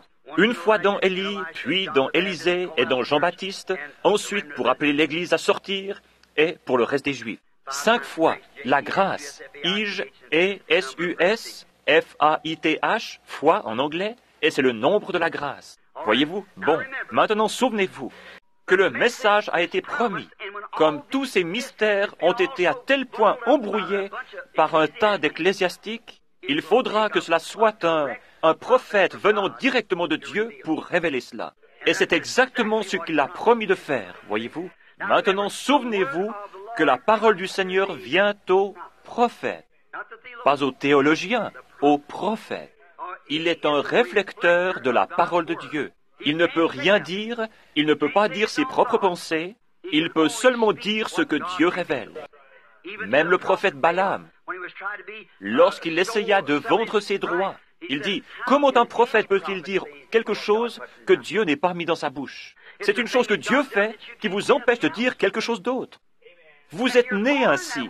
Vous ne pourriez pas plus le faire que, comme si vous disiez, je ne peux pas ouvrir mes yeux, alors que vous êtes en train de regarder. Voyez-vous, vous le pouvez. Vous ne pouvez pas ne pas étendre votre main, alors que vous le pouvez. Voyez-vous, vous ne pouvez pas être un chien, alors que vous êtes un humain. Voyez-vous, vous êtes simplement fait ainsi. Et Dieu doit toujours, dans l'âge d'Ésaïe, de Jérémie, d'Élie et dans les âges qui se sont écoulés, lorsque le groupe ecclésiastique commençait à tout embrouiller, il envoyait un prophète qu'il prenait dans un endroit inconnu. Celui-ci ne doit appartenir à aucune de leurs situations. Il doit prononcer sa parole et ensuite être retiré de la scène. C'est un homme rude, dédié à la vérité de Dieu. Et c'est toujours pour que vous puissiez le reconnaître. Il dit, s'il y en a un parmi vous qui est spirituel ou prophète, maintenant, un prophète, il y a dans l'Église le don de prophétie, mais un prophète est prédestiné et préordonné pour l'heure. Voyez-vous? Oui, monsieur. Maintenant, si une prophétie est donnée, 2 ou 3 doivent la juger pour savoir si elle est vraie ou fausse avant que l'Église puisse la recevoir. Mais personne ne le faisait pour un prophète, parce qu'il était absolument la parole de Dieu. Il était cette parole dans son jour. Vous voyez, Dieu se reflétait. Si Dieu a promis de nous envoyer cela de nouveau dans les derniers jours, c'est afin de faire sortir cette épouse de ce désordre ecclésiastique. La seule façon que cela peut être fait, cela ne se fera jamais. L'Église ne peut pas recevoir Christ. Les pentecôtistes, nous ne pouvons pas continuer à porter ce message dans la condition dans laquelle l'Église est aujourd'hui. Comment allons-nous exécuter cela dans les temps de la fin, dans la condition où ils sont aujourd'hui, lorsqu'ils s'opposent les uns aux autres et que tout est si ecclésiastique? Oh, miséricorde, c'est du gâchis, c'est déjà allé dans des dénominations. Je défie tout historien, à n'importe quel moment, de prouver le contraire. Chaque fois qu'un message fut proclamé sur la terre et qu'ils l'organisèrent, il mourut à ce moment-là. Et la Pentecôte a fait la même chose que les autres. Les pentecôtistes qui sont sortis, vous, les assemblées de Dieu, dont les pères et les mères sont sortis de ces organisations au temps de l'ancien concile général, en criant et en louant Dieu, et en parlant contre ces choses, vous êtes retournés comme un chien à ce qu'il avait vomi et comme la truie au bourbier. Vous avez fait la même chose que les autres. Vous êtes maintenant si conformistes que vous avez fermé vos entrailles de miséricorde. Et il faut presque avoir une carte de membre avant même que l'on puisse s'associer à vous. Et vous, les unitaires, Dieu vous a donné un message, et plutôt que d'aller de l'avant en restant humble, vous avez voulu vous détacher et organiser votre groupe. Et où êtes-vous tous? Dans le même seau. C'est exact, mais l'Esprit de Dieu continue à avancer. Moi, le Seigneur, je planterai et je l'arroserai jour et nuit, de peur qu'on ne... Il a ordonné que ces choses soient. Et maintenant, il doit envoyer ceci. La première chose qui arrive, lorsqu'il commence à descendre du ciel, est un cri de commandement. Qu'est-ce donc? C'est un message pour rassembler les gens. Un message est proclamé premièrement. C'est le temps de la préparation des lampes. Levez-vous et préparez vos lampes. Quelle veille était-ce? La 7e, pas la 6e, la 7e. Voici, l'époux vient. Levez-vous et préparez vos lampes. Elles le firent. Certaines d'entre elles découvrirent qu'elles n'avaient même pas d'huile dans leurs lampes. Voyez-vous? Mais c'est le moment de préparer les lampes. C'est le temps de Malachie 4. Lorsqu'il prend, c'est Luc 17, c'est Ésaïe, toutes ces prophéties. C'est parfaitement déclaré dans les Écritures. Ce qui se rapporte à ce jour, nous le voyons se dérouler ici même. Il n'y a pas de... Nous voyons ces choses arriver, mes chers frères et sœurs. Et Dieu dans le ciel sait que je pourrais mourir sur cette plateforme en ce moment même. Vous voyez, vous devriez simplement regarder un peu ce qui se passe. C'est extraordinaire. Lorsque vous voyez Dieu venir du ciel et se tenir devant des groupes d'hommes, se manifestant lui-même comme il l'a toujours fait. Et c'est la vérité, et cette Bible est ouverte là, voyez-vous. Nous y sommes. Le système dénominationnel est mort. Il est fini. Il ne se relèvera jamais. Il sera brûlé. C'est ce que vous faites avec la balle dans les champs. Fuyez loin de cela. Pénétrez en Christ. Ne dites pas « j'appartiens aux méthodistes, j'appartiens aux baptistes, j'appartiens aux pentecôtistes ». Mais pénétrez en Christ. Et si vous êtes en Christ, il n'y a pas un mot écrit ici que vous ne puissiez croire, peu m'importe ce que quiconque d'autre dit. Mais ensuite, Dieu manifeste cette chose parce que vous... Lorsqu'il répand l'Esprit sur la parole, qu'arrive-t-il? La même chose que lorsqu'on verse de l'eau sur n'importe quelle semence. Elle vivra, elle produira selon son espèce. Vous dites, j'ai reçu le baptême du Saint-Esprit. Cela ne veut pas dire que vous êtes sauvé. Bien loin de là. Regardez par ici. Vous êtes un être triple. À l'intérieur de ce jeune garçon ici, il y a une âme. Ensuite, il y a un esprit. Et ensuite, il y a un corps. Vous avez 5 sens dans ce corps pour contacter votre demeure terrestre. Il ne contacte pas les autres choses. Vous avez 5 sens ici de l'esprit, l'amour, la conscience, et ainsi de suite comme cela. Mais ici, à l'intérieur, c'est où vous vivez. C'est ce que vous êtes. Jésus n'a-t-il pas dit que la pluie tombe sur les justes et sur les injustes? Mettez de la mauvaise herbe ici et du blé là, et versez de l'eau sur eux, et continuez à les fertiliser et à faire ces choses-là.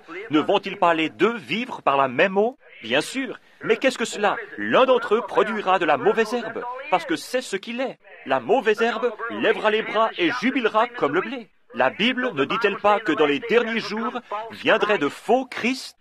Pas de faux Jésus, mais de faux Christ, des oins, mais pas selon la parole. Ils ont une onction dénominationnelle, mais qui n'est pas selon la parole, car la parole rendra témoignage pour elle-même. Elle n'a pas besoin d'autre chose, elle rendra témoignage pour elle-même. Elle viendra de faux oins. Vous avez ma bande qui traite de cela. Oh, si vous en appeliez un et que vous disiez, « Oh, êtes-vous un Jésus ?» Oh, certainement pas. Les gens n'accepteraient pas cela, mais quand on dit, « Oh, gloire, j'ai l'onction !» et c'est une véritable onction. Souvenez-vous que Caïphe l'avait aussi et qu'il prophétisa. Balaam de même l'avait et il prophétisa. Mais cela n'a rien à voir avec ce qu'il y a à l'intérieur. À moins que cela soit la semence de Dieu, son gène depuis le commencement est prédestiné, vous êtes perdus. Peu m'importe combien vous jubilez, parlez en langue, courez, criez, cela n'a rien à voir avec cela. Une mauvaise herbe peut compter autant que n'importe quelle autre. J'ai vu des païens se lever et crier et parler en langue et boire du sang dans un crâne humain et invoquer le diable, voyez-vous. Ainsi, vous ne voulez aucune de ces sensations et de ces choses. Oubliez ça. C'est votre cœur qui doit être dans cette parole, et cela est Christ. Amenez-la ici et observez de quelle manière elle se fait connaître, comment elle s'ouvre, pareillement à n'importe quelle autre semence, et se déclare elle-même dans l'âge dans lequel elle vit. Luther ne pouvait rien apporter d'autre que des brins d'herbe. Les autres purent apporter ces autres choses. Mais maintenant, nous sommes dans l'âge du blé. Les luthériens, les véritables luthériens, devaient produire un authentique Luther. L'authentique Pentecôte devait produire l'authentique Pentecôte, c'est tout. Mais nous avons dépassé cet âge et nous continuons. Saviez-vous que c'est l'Église catholique qui a lancé les pentecôtistes? Et si l'Église pentecôtiste restait encore 2000 ans, elle serait en plus mauvaise condition que l'Église catholique actuellement. C'est exact. Je dis cela à mes frères et à mes sœurs que j'aime, et Dieu sait cela. Mais souvenez-vous, mes amis, je dois vous rencontrer là-bas au jugement. Et cela ne sera peut-être pas long. Je dois rendre témoignage à la vérité. Lorsque je suis allé avec vous tenir des réunions et prier pour les malades, cela allait bien. Mais lorsque je suis venu avec un message, si un message est proclamé, si c'est un véritable message, accompagné de véritables et authentiques miracles de Dieu, et qu'il demeure dans cette organisation, vous savez qu'il n'est pas de Dieu, parce que cette chose a déjà été annoncée. Jésus partit et alla guérir les malades afin d'attirer l'attention des gens. Ensuite vint son message. C'est vrai, il doit y avoir quelque chose que Dieu va introduire. La guérison divine, les miracles sont là pour attirer l'attention des gens. La chose principale au cœur de tout cela, c'est le message. Voilà quoi, c'est ce qui vient d'ici dedans. Il essaye d'obtenir la faveur des gens pour qu'ils s'arrêtent et l'écoutent. Voyez-vous, car il y en a quelques-uns là-dedans qui sont destinés à la vie. Une partie du blé tomba sur le sol et les oiseaux le mangèrent. Une autre partie tomba parmi les épines et une autre partie tomba dans un terrain qui avait été préparé d'avance et elle se reproduisit. Premièrement, il y a un cri de commandement, puis une voix et ensuite une trompette. Un cri de commandement, c'est un messager qui prépare les gens. La deuxième chose, c'est une voix de résurrection. C'est la même voix forte qui, dans Jean 11, 38 à 44, appela Lazare hors de la tombe. Le rassemblement de l'épouse, puis la résurrection des morts, pour être enlevé. Maintenant, observez comment les trois choses arrivent. Quelle est la chose suivante? C'est une trompette. Un cri de commandement, une voix, une trompette. La troisième chose est une trompette. Et c'est elle qui, à la fête des trompettes, a toujours appelé les gens à venir à la fête. Et il y aura le souper de l'épouse, le souper de l'agneau, avec l'épouse dans le ciel. La première chose qui se produit, c'est son message, qui appelle l'épouse à se rassembler. La chose suivante, c'est la résurrection de l'épouse qui dort, celle qui mourut dans les autres âges. Ils sont enlevés ensemble et la trompette les appelle à la fête dans le ciel. C'est cela qui arrive, mes amis. Nous sommes là, prêts, maintenant.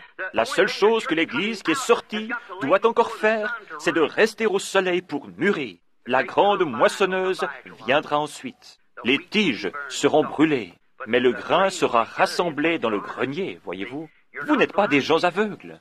Vous êtes des gens sensés. Et si j'étais ici et que je disais ces choses pour faire du tort, je dis cela parce que c'est la vie, et parce que je suis responsable envers Dieu de dire cela.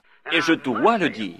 Et mon message, pendant tout le temps où il y avait des guérisons et ainsi de suite, j'ai toujours su que cela était pour attirer l'attention des gens, et que le message viendrait ensuite. Et le voici, ces 7 sceaux ouverts, ces mystères, montrant ces choses, voilà ce qui est arrivé. Je ne le savais pas, mais il y a ici des hommes qui étaient avec moi lorsque vous m'avez entendu prêcher ce sermon. Messieurs, quelle heure est-il? Et ce matin-là, à l'endroit exact annoncé d'avance, apparurent 7 anges qui venaient du ciel. Et alors qu'ils s'élevaient et que ce tourbillon les enleva, nous étions là les regardant partir. Et la science en prit une photographie au travers du pays jusqu'au Mexique. Et alors que j'observais, un jour quand j'ai commencé à prêcher sur les 7 âges de l'Église, j'ai appelé Jack Moore, qui est un grand théologien, et je lui ai dit, « Jack, qui est cette personne qui se tient là? Il y a quelqu'un ressemblant au Fils de l'homme qui est debout là, avec des cheveux aussi blancs que la laine. » C'était un homme jeune. Comment pouvait-il avoir des cheveux aussi blancs que la laine? Il me dit, « Frère Branham, c'était son corps glorifié. » Cela ne sonna pas juste. Mais lorsque je suis allé dans ma chambre et que j'ai commencé à prier, il me fit savoir ce que c'était. J'ai toujours prêché qu'il était Dieu, pas simplement un homme. Il était Dieu, manifesté dans la chair. Dieu, l'attribut de l'amour de Dieu, les grands attributs de Dieu qui sont descendus et qui se sont révélés ici sur la terre. Jésus était l'amour de Dieu, lequel forma un corps dans lequel Jéhovah lui-même vécut. Il était la plénitude de la divinité corporellement. Ce que Dieu était, il le manifesta au travers de ce corps. Ce corps devait mourir afin qu'il puisse laver l'épouse avec son sang. Et notez que l'épouse n'est pas seulement lavée, pardonnée, mais elle est aussi justifiée. Voyez-vous, avez-vous déjà essayé de voir ce que le mot justifié veut dire? Par exemple, si frère Green apprenait que je buvais, que je faisais de vilaines choses, et qu'ensuite il découvre que je ne les avais pas faites, et qu'il vienne me dire, « Je vous pardonne, frère Branham. » Vous me pardonnez? Je ne l'ai jamais fait. De quoi me pardonnez-vous? Voyez-vous? Mais si je suis coupable, alors je peux être pardonné. Mais je ne suis pas encore justifié parce que je l'ai quand même fait. Mais le mot justifié signifie comme si vous ne l'aviez jamais fait du tout. Justifié. Alors le sang de Jésus-Christ nous purifie si bien de nos péchés qu'ils sont mis dans le livre de l'oubli de Dieu. Il est le seul qui puisse le faire. Nous ne le pouvons pas. Nous pouvons pardonner, mais pas oublier. Je peux vous pardonner, mais je me souviendrai toujours que vous avez fait ces vilaines choses. Alors vous n'êtes pas justifié, vous êtes pardonné. Mais aux yeux de Dieu, l'épouse est justifiée. Elle ne l'a jamais fait pour commencer. Amen. Elle se trouve là, unie au Fils de Dieu vertueux, sans avoir jamais péché. Pourquoi? Elle était prédestinée. Elle fut prise au piège dans ceci. Et maintenant, quand elle entendit la vérité et qu'elle s'est avancée, le sang l'a purifiée. Et elle se tient là vertueuse. Voyez-vous, il n'y a aucun péché du tout sur elle. C'est pourquoi le message appelle l'épouse à se rassembler. Voyez-vous, le cri de commandement et la trompette. Ce matin-là, il cria d'une voix forte, et cette voix réveilla Lazare. D'une voix forte, il cria, « Lazare, sors !» Voyez-vous, et la même voix réveille l'épouse endormie. Ceux qui sont morts, et la trompette, au son de la trompette, lorsqu'elle sonne, elle appelle. Une trompette a toujours appelé Israël à la fête des trompettes. Ce qui était la fête de Pentecôte, la grande fête dans le ciel, et la fête des trompettes. Une trompette annonce un rassemblement. C'est un appel à la fête. Et maintenant, c'est pour le souper de l'agneau dans le ciel, le rassemblement de l'épouse, la fête des trompettes, le souper des noces. Nous avons vu cela sous forme de type. Maintenant, regardez un moment avant que nous terminions. Nous voyons cela au travers de types. Si vous voulez lire dans Matthieu 18:16, il est dit qu'il y en a 3 qui rendent témoignage. Voyez-vous, dans 1 Jean 5:7 et ainsi de suite. 3 est toujours un témoignage. Est-ce vrai? C'est une vérification, quelque chose qui est juste. 3 témoins rendent que par la bouche de 2 ou 3 témoins, toute parole soit établie. Nous avons eu 3 témoignages.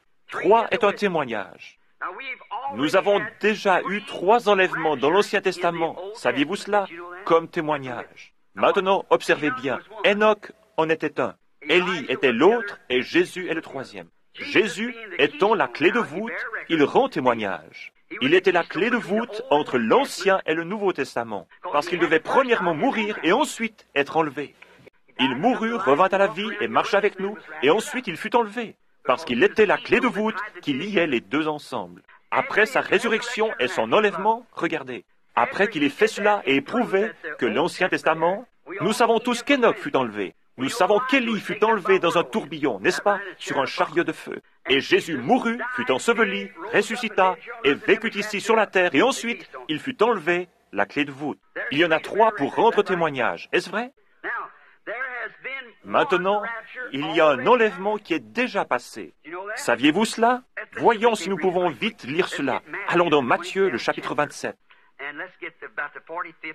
Et vers le verset 45 du chapitre 27 de Matthieu.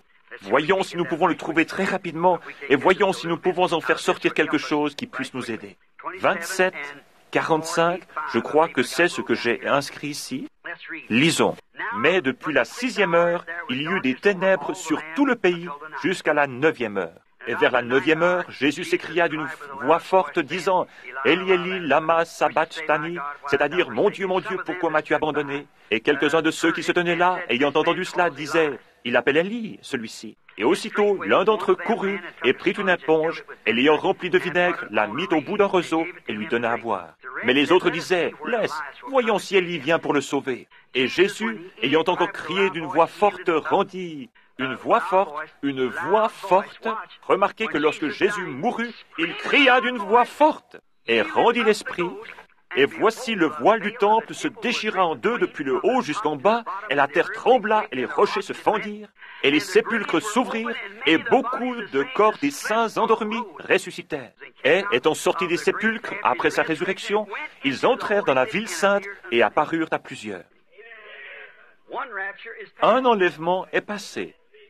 3 sont arrivés dans l'Ancien Testament, pour ceux qui étaient préparés et à qui la parole du Seigneur était venue. Voyez-vous? La parole du Seigneur vint à Enoch. La parole du Seigneur vint à Élie. Il était prophète, voyez-vous? La parole du Seigneur était Jésus, voyez-vous? Regardons dans l'Ancien Testament, ces saints de l'Ancien Testament. Lorsque ce premier enlèvement se produisit, remarquez au verset 50 que sa voix forte réveilla les saints de l'Ancien Testament, de même que sa voix forte réveilla Lazare, voyez-vous? Sa voix forte les réveilla. Et le second s'accomplit dans 2 Thessaloniciens au chapitre 4. Lisons cela. Nous venons de le lire il y a quelques minutes, voyez-vous. Nous ne voulons pas, frères, que vous soyez dans l'ignorance à l'égard de ceux qui dorment, afin que vous ne soyez pas affligés comme c'est 1 Thessaloniciens 4, 12 à 18. Ce sera le second enlèvement. Le second enlèvement sera l'enlèvement de l'époux. Les saints de l'Ancien Testament sont partis dans sa présence et le paradis fut supprimé. Les saints de l'Ancien Testament remontèrent à sa voix forte lorsqu'il cria et rendit l'esprit. Pourquoi? Le sacrifice, la propitiation de leurs péchés qu'ils avaient attendu. Ils croyaient que cet agneau parfait allait venir, c'est pourquoi ils offraient un agneau en sacrifice. Et quand il mourut et rendit l'esprit, il cria d'une voix forte et les saints de l'Ancien Testament se réveillèrent. Observez ici le cri de commandement et la voix. Cela se répétera à sa venue. Voyez-vous, il rendit l'esprit, et quand il le fit, le sacrifice était alors parfait, et le paradis se vida. Les saints de l'Ancien Testament revinrent sur la terre, ils marchèrent sur la terre, et entrèrent avec lui lors de son enlèvement. David dit ici, « Élevez-vous, portails éternels, élevez-vous !» Il a emmené captive la captivité, et a donné des dons aux hommes. Quand les saints de l'Ancien Testament entrèrent avec lui, ils dirent, « Qui est ce roi de justice? L'Éternel de gloire, puissant dans la bataille. » Et ils entrèrent en marchant. Jésus a emmené captive la captivité. Et le voici qui vient avec les saints de l'Ancien Testament. Et ils entrèrent dans les nouveaux portails là-bas et ils dirent, « Portes, élevez vos têtes, et élevez-vous, portails éternels, et le roi de gloire entrera. » La voix venant de l'intérieur dit, « Qui est ce roi de gloire? L'Éternel, puissant dans la bataille. » portes s'ouvrirent immédiatement, et Jésus le conquérant emmena captive la captivité. Et ceux qui avaient cru en lui et à qui la parole était venue, les saints de l'Ancien Testament étaient couchés là et attendaient. Il emmena captive la captivité. Et il s'éleva. Il prit les saints de l'Ancien Testament et ils entrèrent. Il y a un enlèvement qui est déjà passé. L'enlèvement suivant, comme décrit dans 2 Thessaloniciens, et pour l'Église, l'épouse. Elle doit ressusciter d'abord pour être enlevée dans la gloire. Nous les vivants qui demeurerons, c'est le corps qui est laissé ici sur la terre, nous ne devancerons aucunement ou ne ferons pas obstacle à ceux qui se sont endormis, car la trompette de Dieu sonnera premièrement et les morts en Christ ressusciteront, voyez-vous. Puis nous, les vivants qui demeurerons, nous serons ravis ensemble avec eux. L'autre jour, je me tenais au coin de la rue. Je me tenais au coin de la rue et je regardais le défilé du jour de l'armistice. Et quand il monte à la rue, j'étais là avec mon jeune fils Joseph. Premièrement, ce furent les vieux tanks de la première guerre qui passèrent, de vieux petits tanks. Après cela vinrent les gros tanks Sherman de la nouvelle guerre et les grands canons avec leurs bouches à feu et ainsi de suite.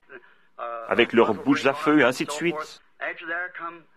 Après cela vinrent les soldats et les mères de l'étoile dorée. Et ensuite vint un char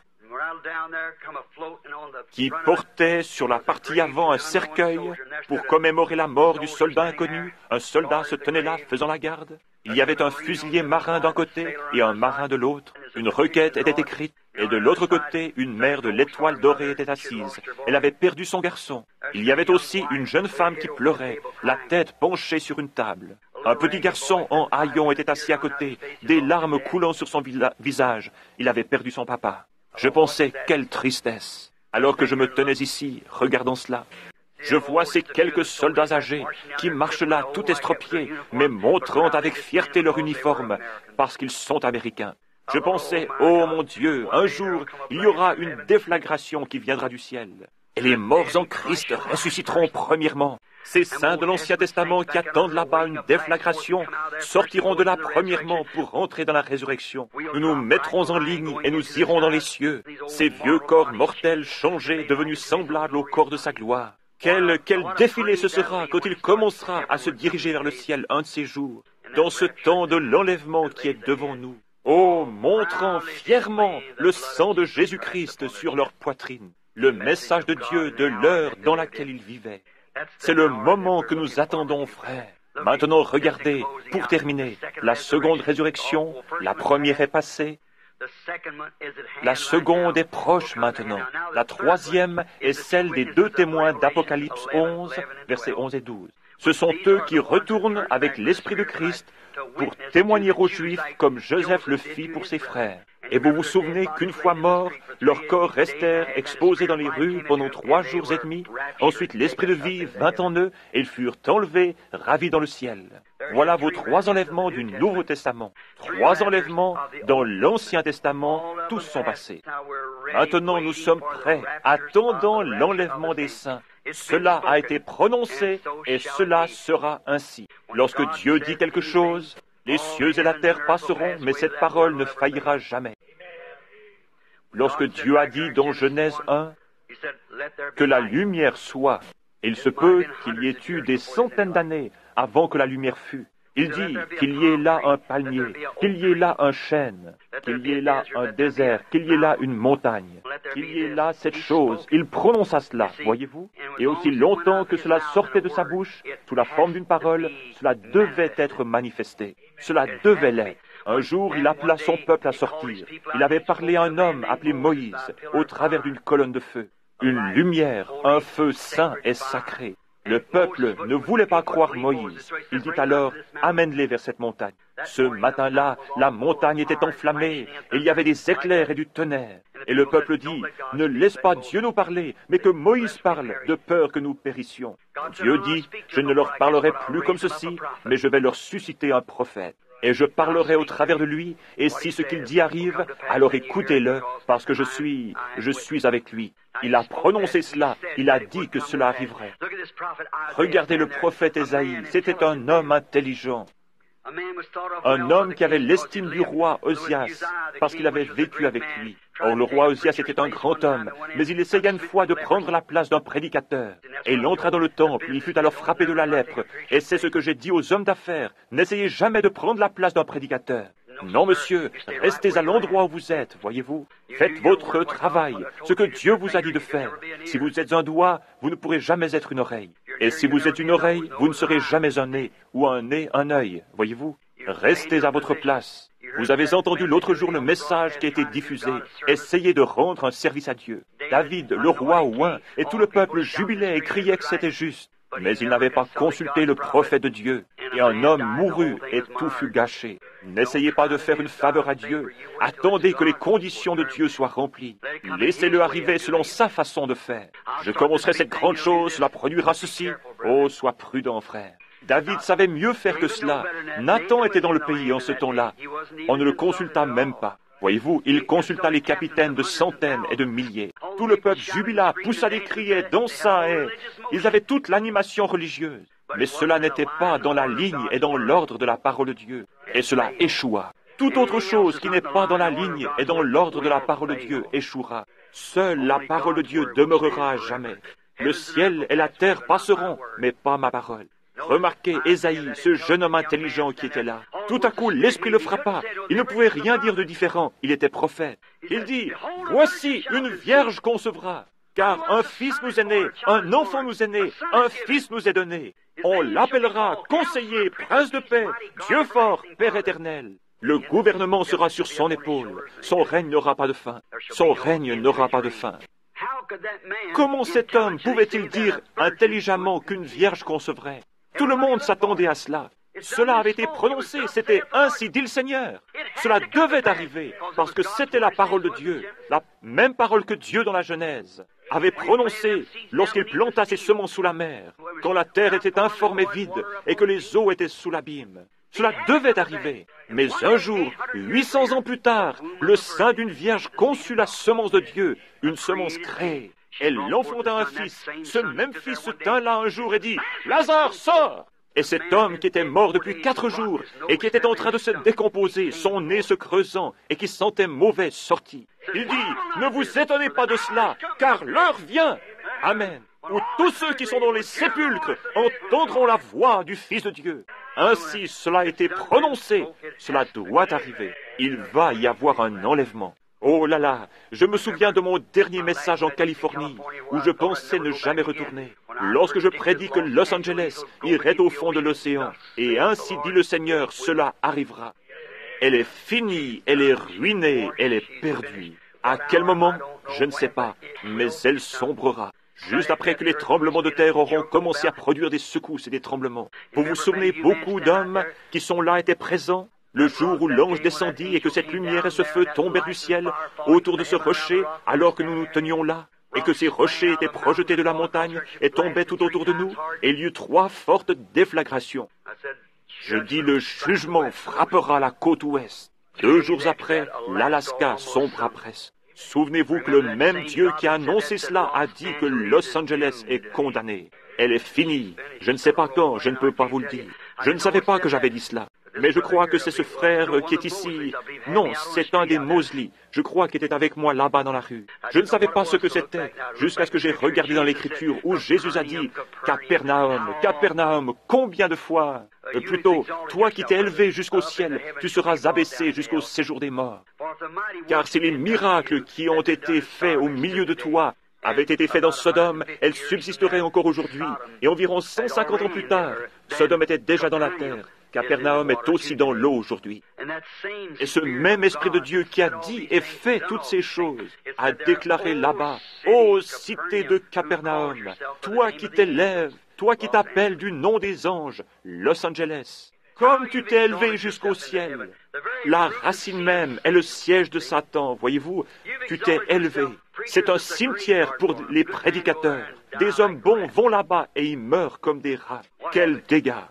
Toi qui t'appelles du nom des anges, si les œuvres puissantes qui ont été faites au milieu de toi avaient été faites dans Sodome, elles subsisteraient aujourd'hui, mais ton heure est venue.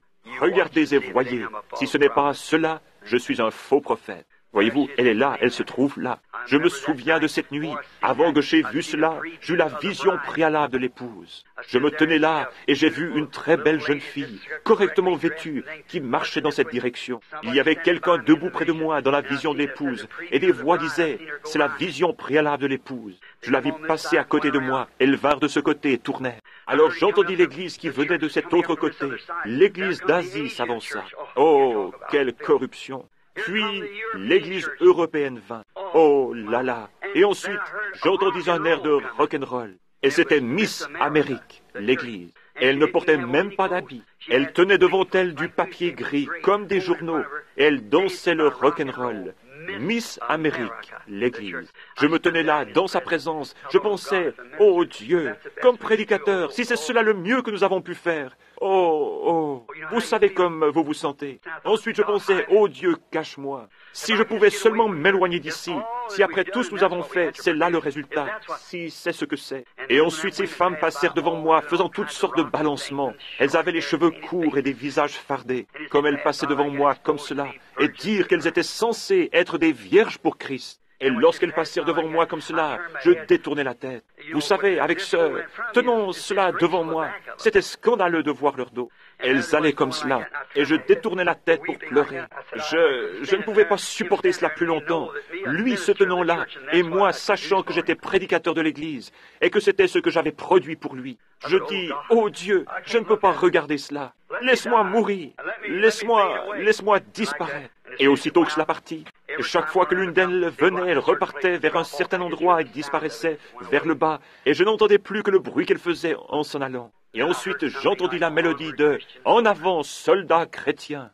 Je regardais, c'était ce groupe de jeunes filles sanctifiées. Elles étaient exactement comme elles se présentaient au début, toutes vêtues correctement, leurs cheveux tombant jusqu'en bas de leur dos, paisibles et propres, marchant comme ceci au pas de l'Évangile.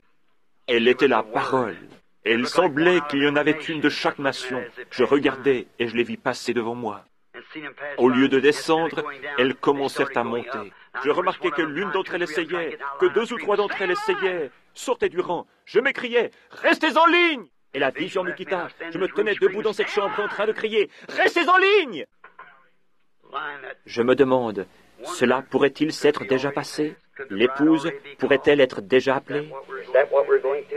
Est-ce cela que nous traversons aujourd'hui? Elle doit être façonnée et faite à l'image de Christ. Et Christ est la parole. C'est la seule chose. Vous voyez, c'est là-dedans, dans la parole. C'est simplement, vous voyez, on ne peut pas y ajouter une seule chose. Il ne peut pas y avoir une femme avec une main comme un homme et de l'autre côté une patte comme un chien. Ce doit être exactement la parole du Seigneur, comme lui est la parole. L'épouse est une partie de l'époux. La femme est une partie de son mari, parce qu'elle est tirée du mari.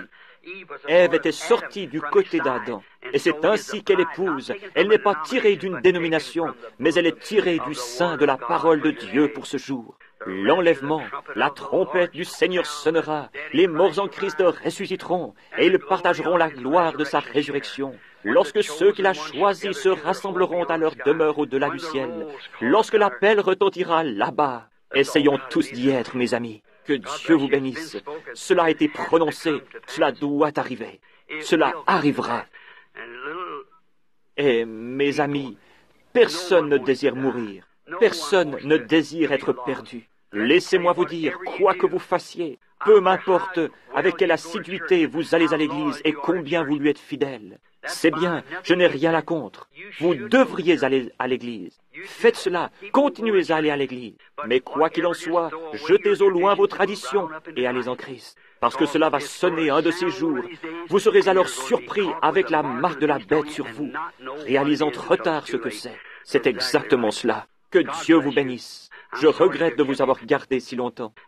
Je vous ai gardé trop longtemps, c'est vrai. Et l'offrande que vous avez recueillie pour moi, que je ne vous avais pas demandé, frère, c'est de la courtoisie. Prenez plutôt cet argent pour payer à ce motel les heures supplémentaires que j'ai utilisées. J'avais juste quelque chose ici. J'ai environ 8 à 10 pages supplémentaires sur cet enlèvement. Mais je n'ai pas le temps de vous les donner. Que Dieu vous bénisse. Aimez-vous le Seigneur Jésus?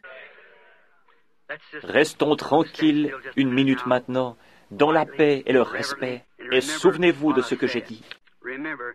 Souvenez-vous que nous sommes dans les dernières heures. These nations are breaking. Israel's awakening. The signs that the Bible foretold. The Gentile days numbered, with horrors encumbered. Return, O dispersed to your own. The day of redemption is near. Man's hearts are failing for fear. Be filled with the Spirit, your lamps trimmed and clear. Look up, your redemption is near. You know that? False prophets are lying. God's truth they're denying. And we know that all is true, don't we? I love Him. I love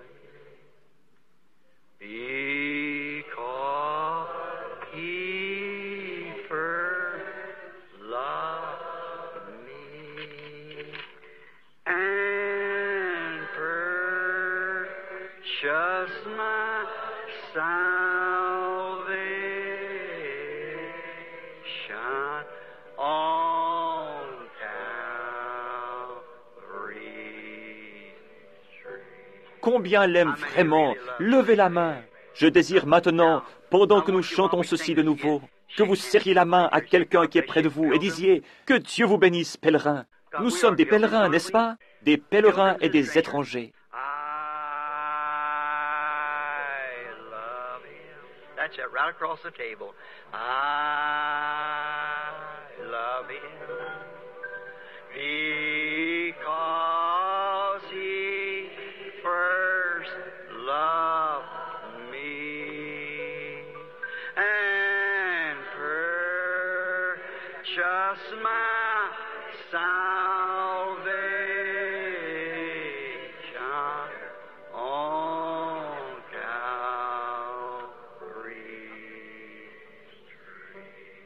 Voulez-vous être pris dans l'enlèvement? Combien sont intéressés à participer à l'enlèvement? Dites, « Ô Dieu, je désire y participer de tout mon cœur. » Tenez la main du Dieu qui ne change pas.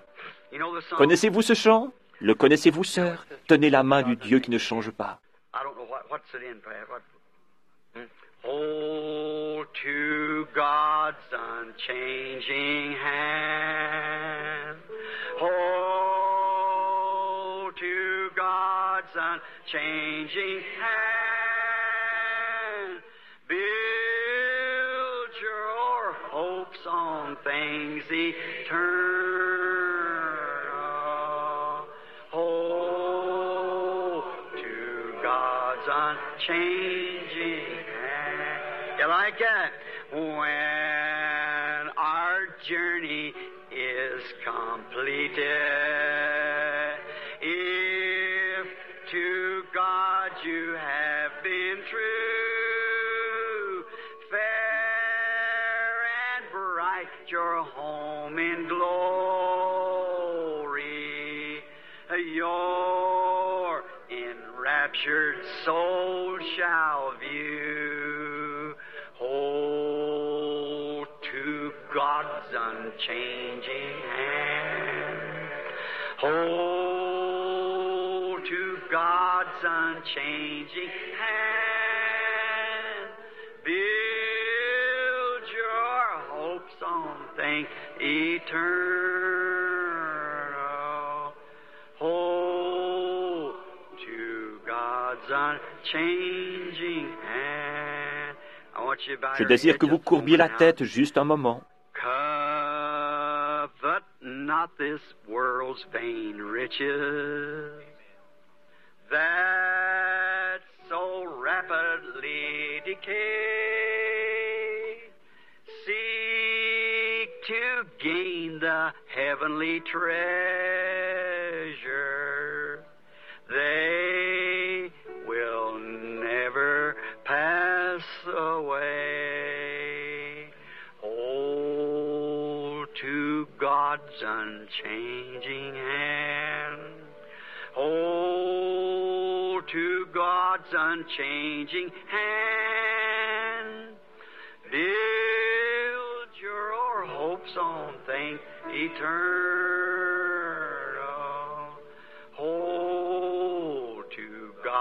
unchanging hand. Maintenant, avec vos têtes baissées et avec ceci dans votre esprit, sachant que nous courbons nos têtes vers la poussière dont nous avons été pris et à laquelle nous retournerons un jour, et sachant que vous avez à l'intérieur une âme qui doit répondre à Dieu. Et s'il vous semble que vous n'êtes pas prêt pour cet enlèvement, s'il avait lieu ce soir, et si vous désirez que l'on se souvienne de vous dans la prière, levez simplement la main. Nous n'avons pas de place pour faire un appel à l'autel. De toute façon, votre autel est dans votre cœur. Levez la main. Que Dieu vous bénisse, vous, oh. Je sens que je ne suis pas prêt, frère Branham. Je désire vraiment être un chrétien. J'ai essayé de l'être. Mais il y a toujours eu quelque chose qui me manquait. Je sais que je ne suis pas au point où je devrais être. Sois miséricordieux, ô Dieu. Je lève ma main. Sois miséricordieux envers moi. 20 à 30 mains se sont déjà levées dans ce petit groupe. Il y en a encore plus qui se lèvent. Dieu bien-aimé, tu sais ce qui se trouve au fond du cœur qui est derrière cette main. Je te prie, ô Dieu bien-aimé, il y a seulement une chose dont je suis responsable, c'est de dire la vérité. Et Dieu bien-aimé, ils désirent être sauvés. Ils désirent vraiment, ils ne veulent pas simplement quelque chose qui ne soit qu'une émotion, de l'emballement. Un système dénominationnel, un credo, un dogme qu'on a ajouté. Ils comprennent, Père, qu'il faut la parole de Dieu pure et sans mélange. Tout le reste passera, même les cieux et la terre. Mais ta parole ne passera pas. Et si nous sommes cette parole, la terre passera au-dessous de nous. Mais nous ne pourrons jamais passer parce que nous sommes cette parole. L'épouse de l'époux. Je prie pour chacun afin que tu le leur accordes, Père. C'est là ma prière sincère. Excuse-moi, Père, d'avoir été si nerveux ce soir, arrivant ici en retard et tremblant en prononçant ces mots entrecoupés. Que d'une façon ou d'une autre, grand Saint-Esprit, tu les remettes ensemble par ta divine façon d'opérer et apporte-les au cœur des gens, comme venant de mon cœur, avec le motif et l'objectif que j'ai dans mon cœur pour toi. Ne le feras-tu pas, Seigneur, et sauve ceux qui peuvent être sauvés, et attire-les à toi, Seigneur, et puissions-nous être prêts pour cette heure de l'enlèvement qui est très proche, car je te le demande au nom de Jésus. Amen. Que Dieu vous bénisse. Maintenant, le président de la Convention.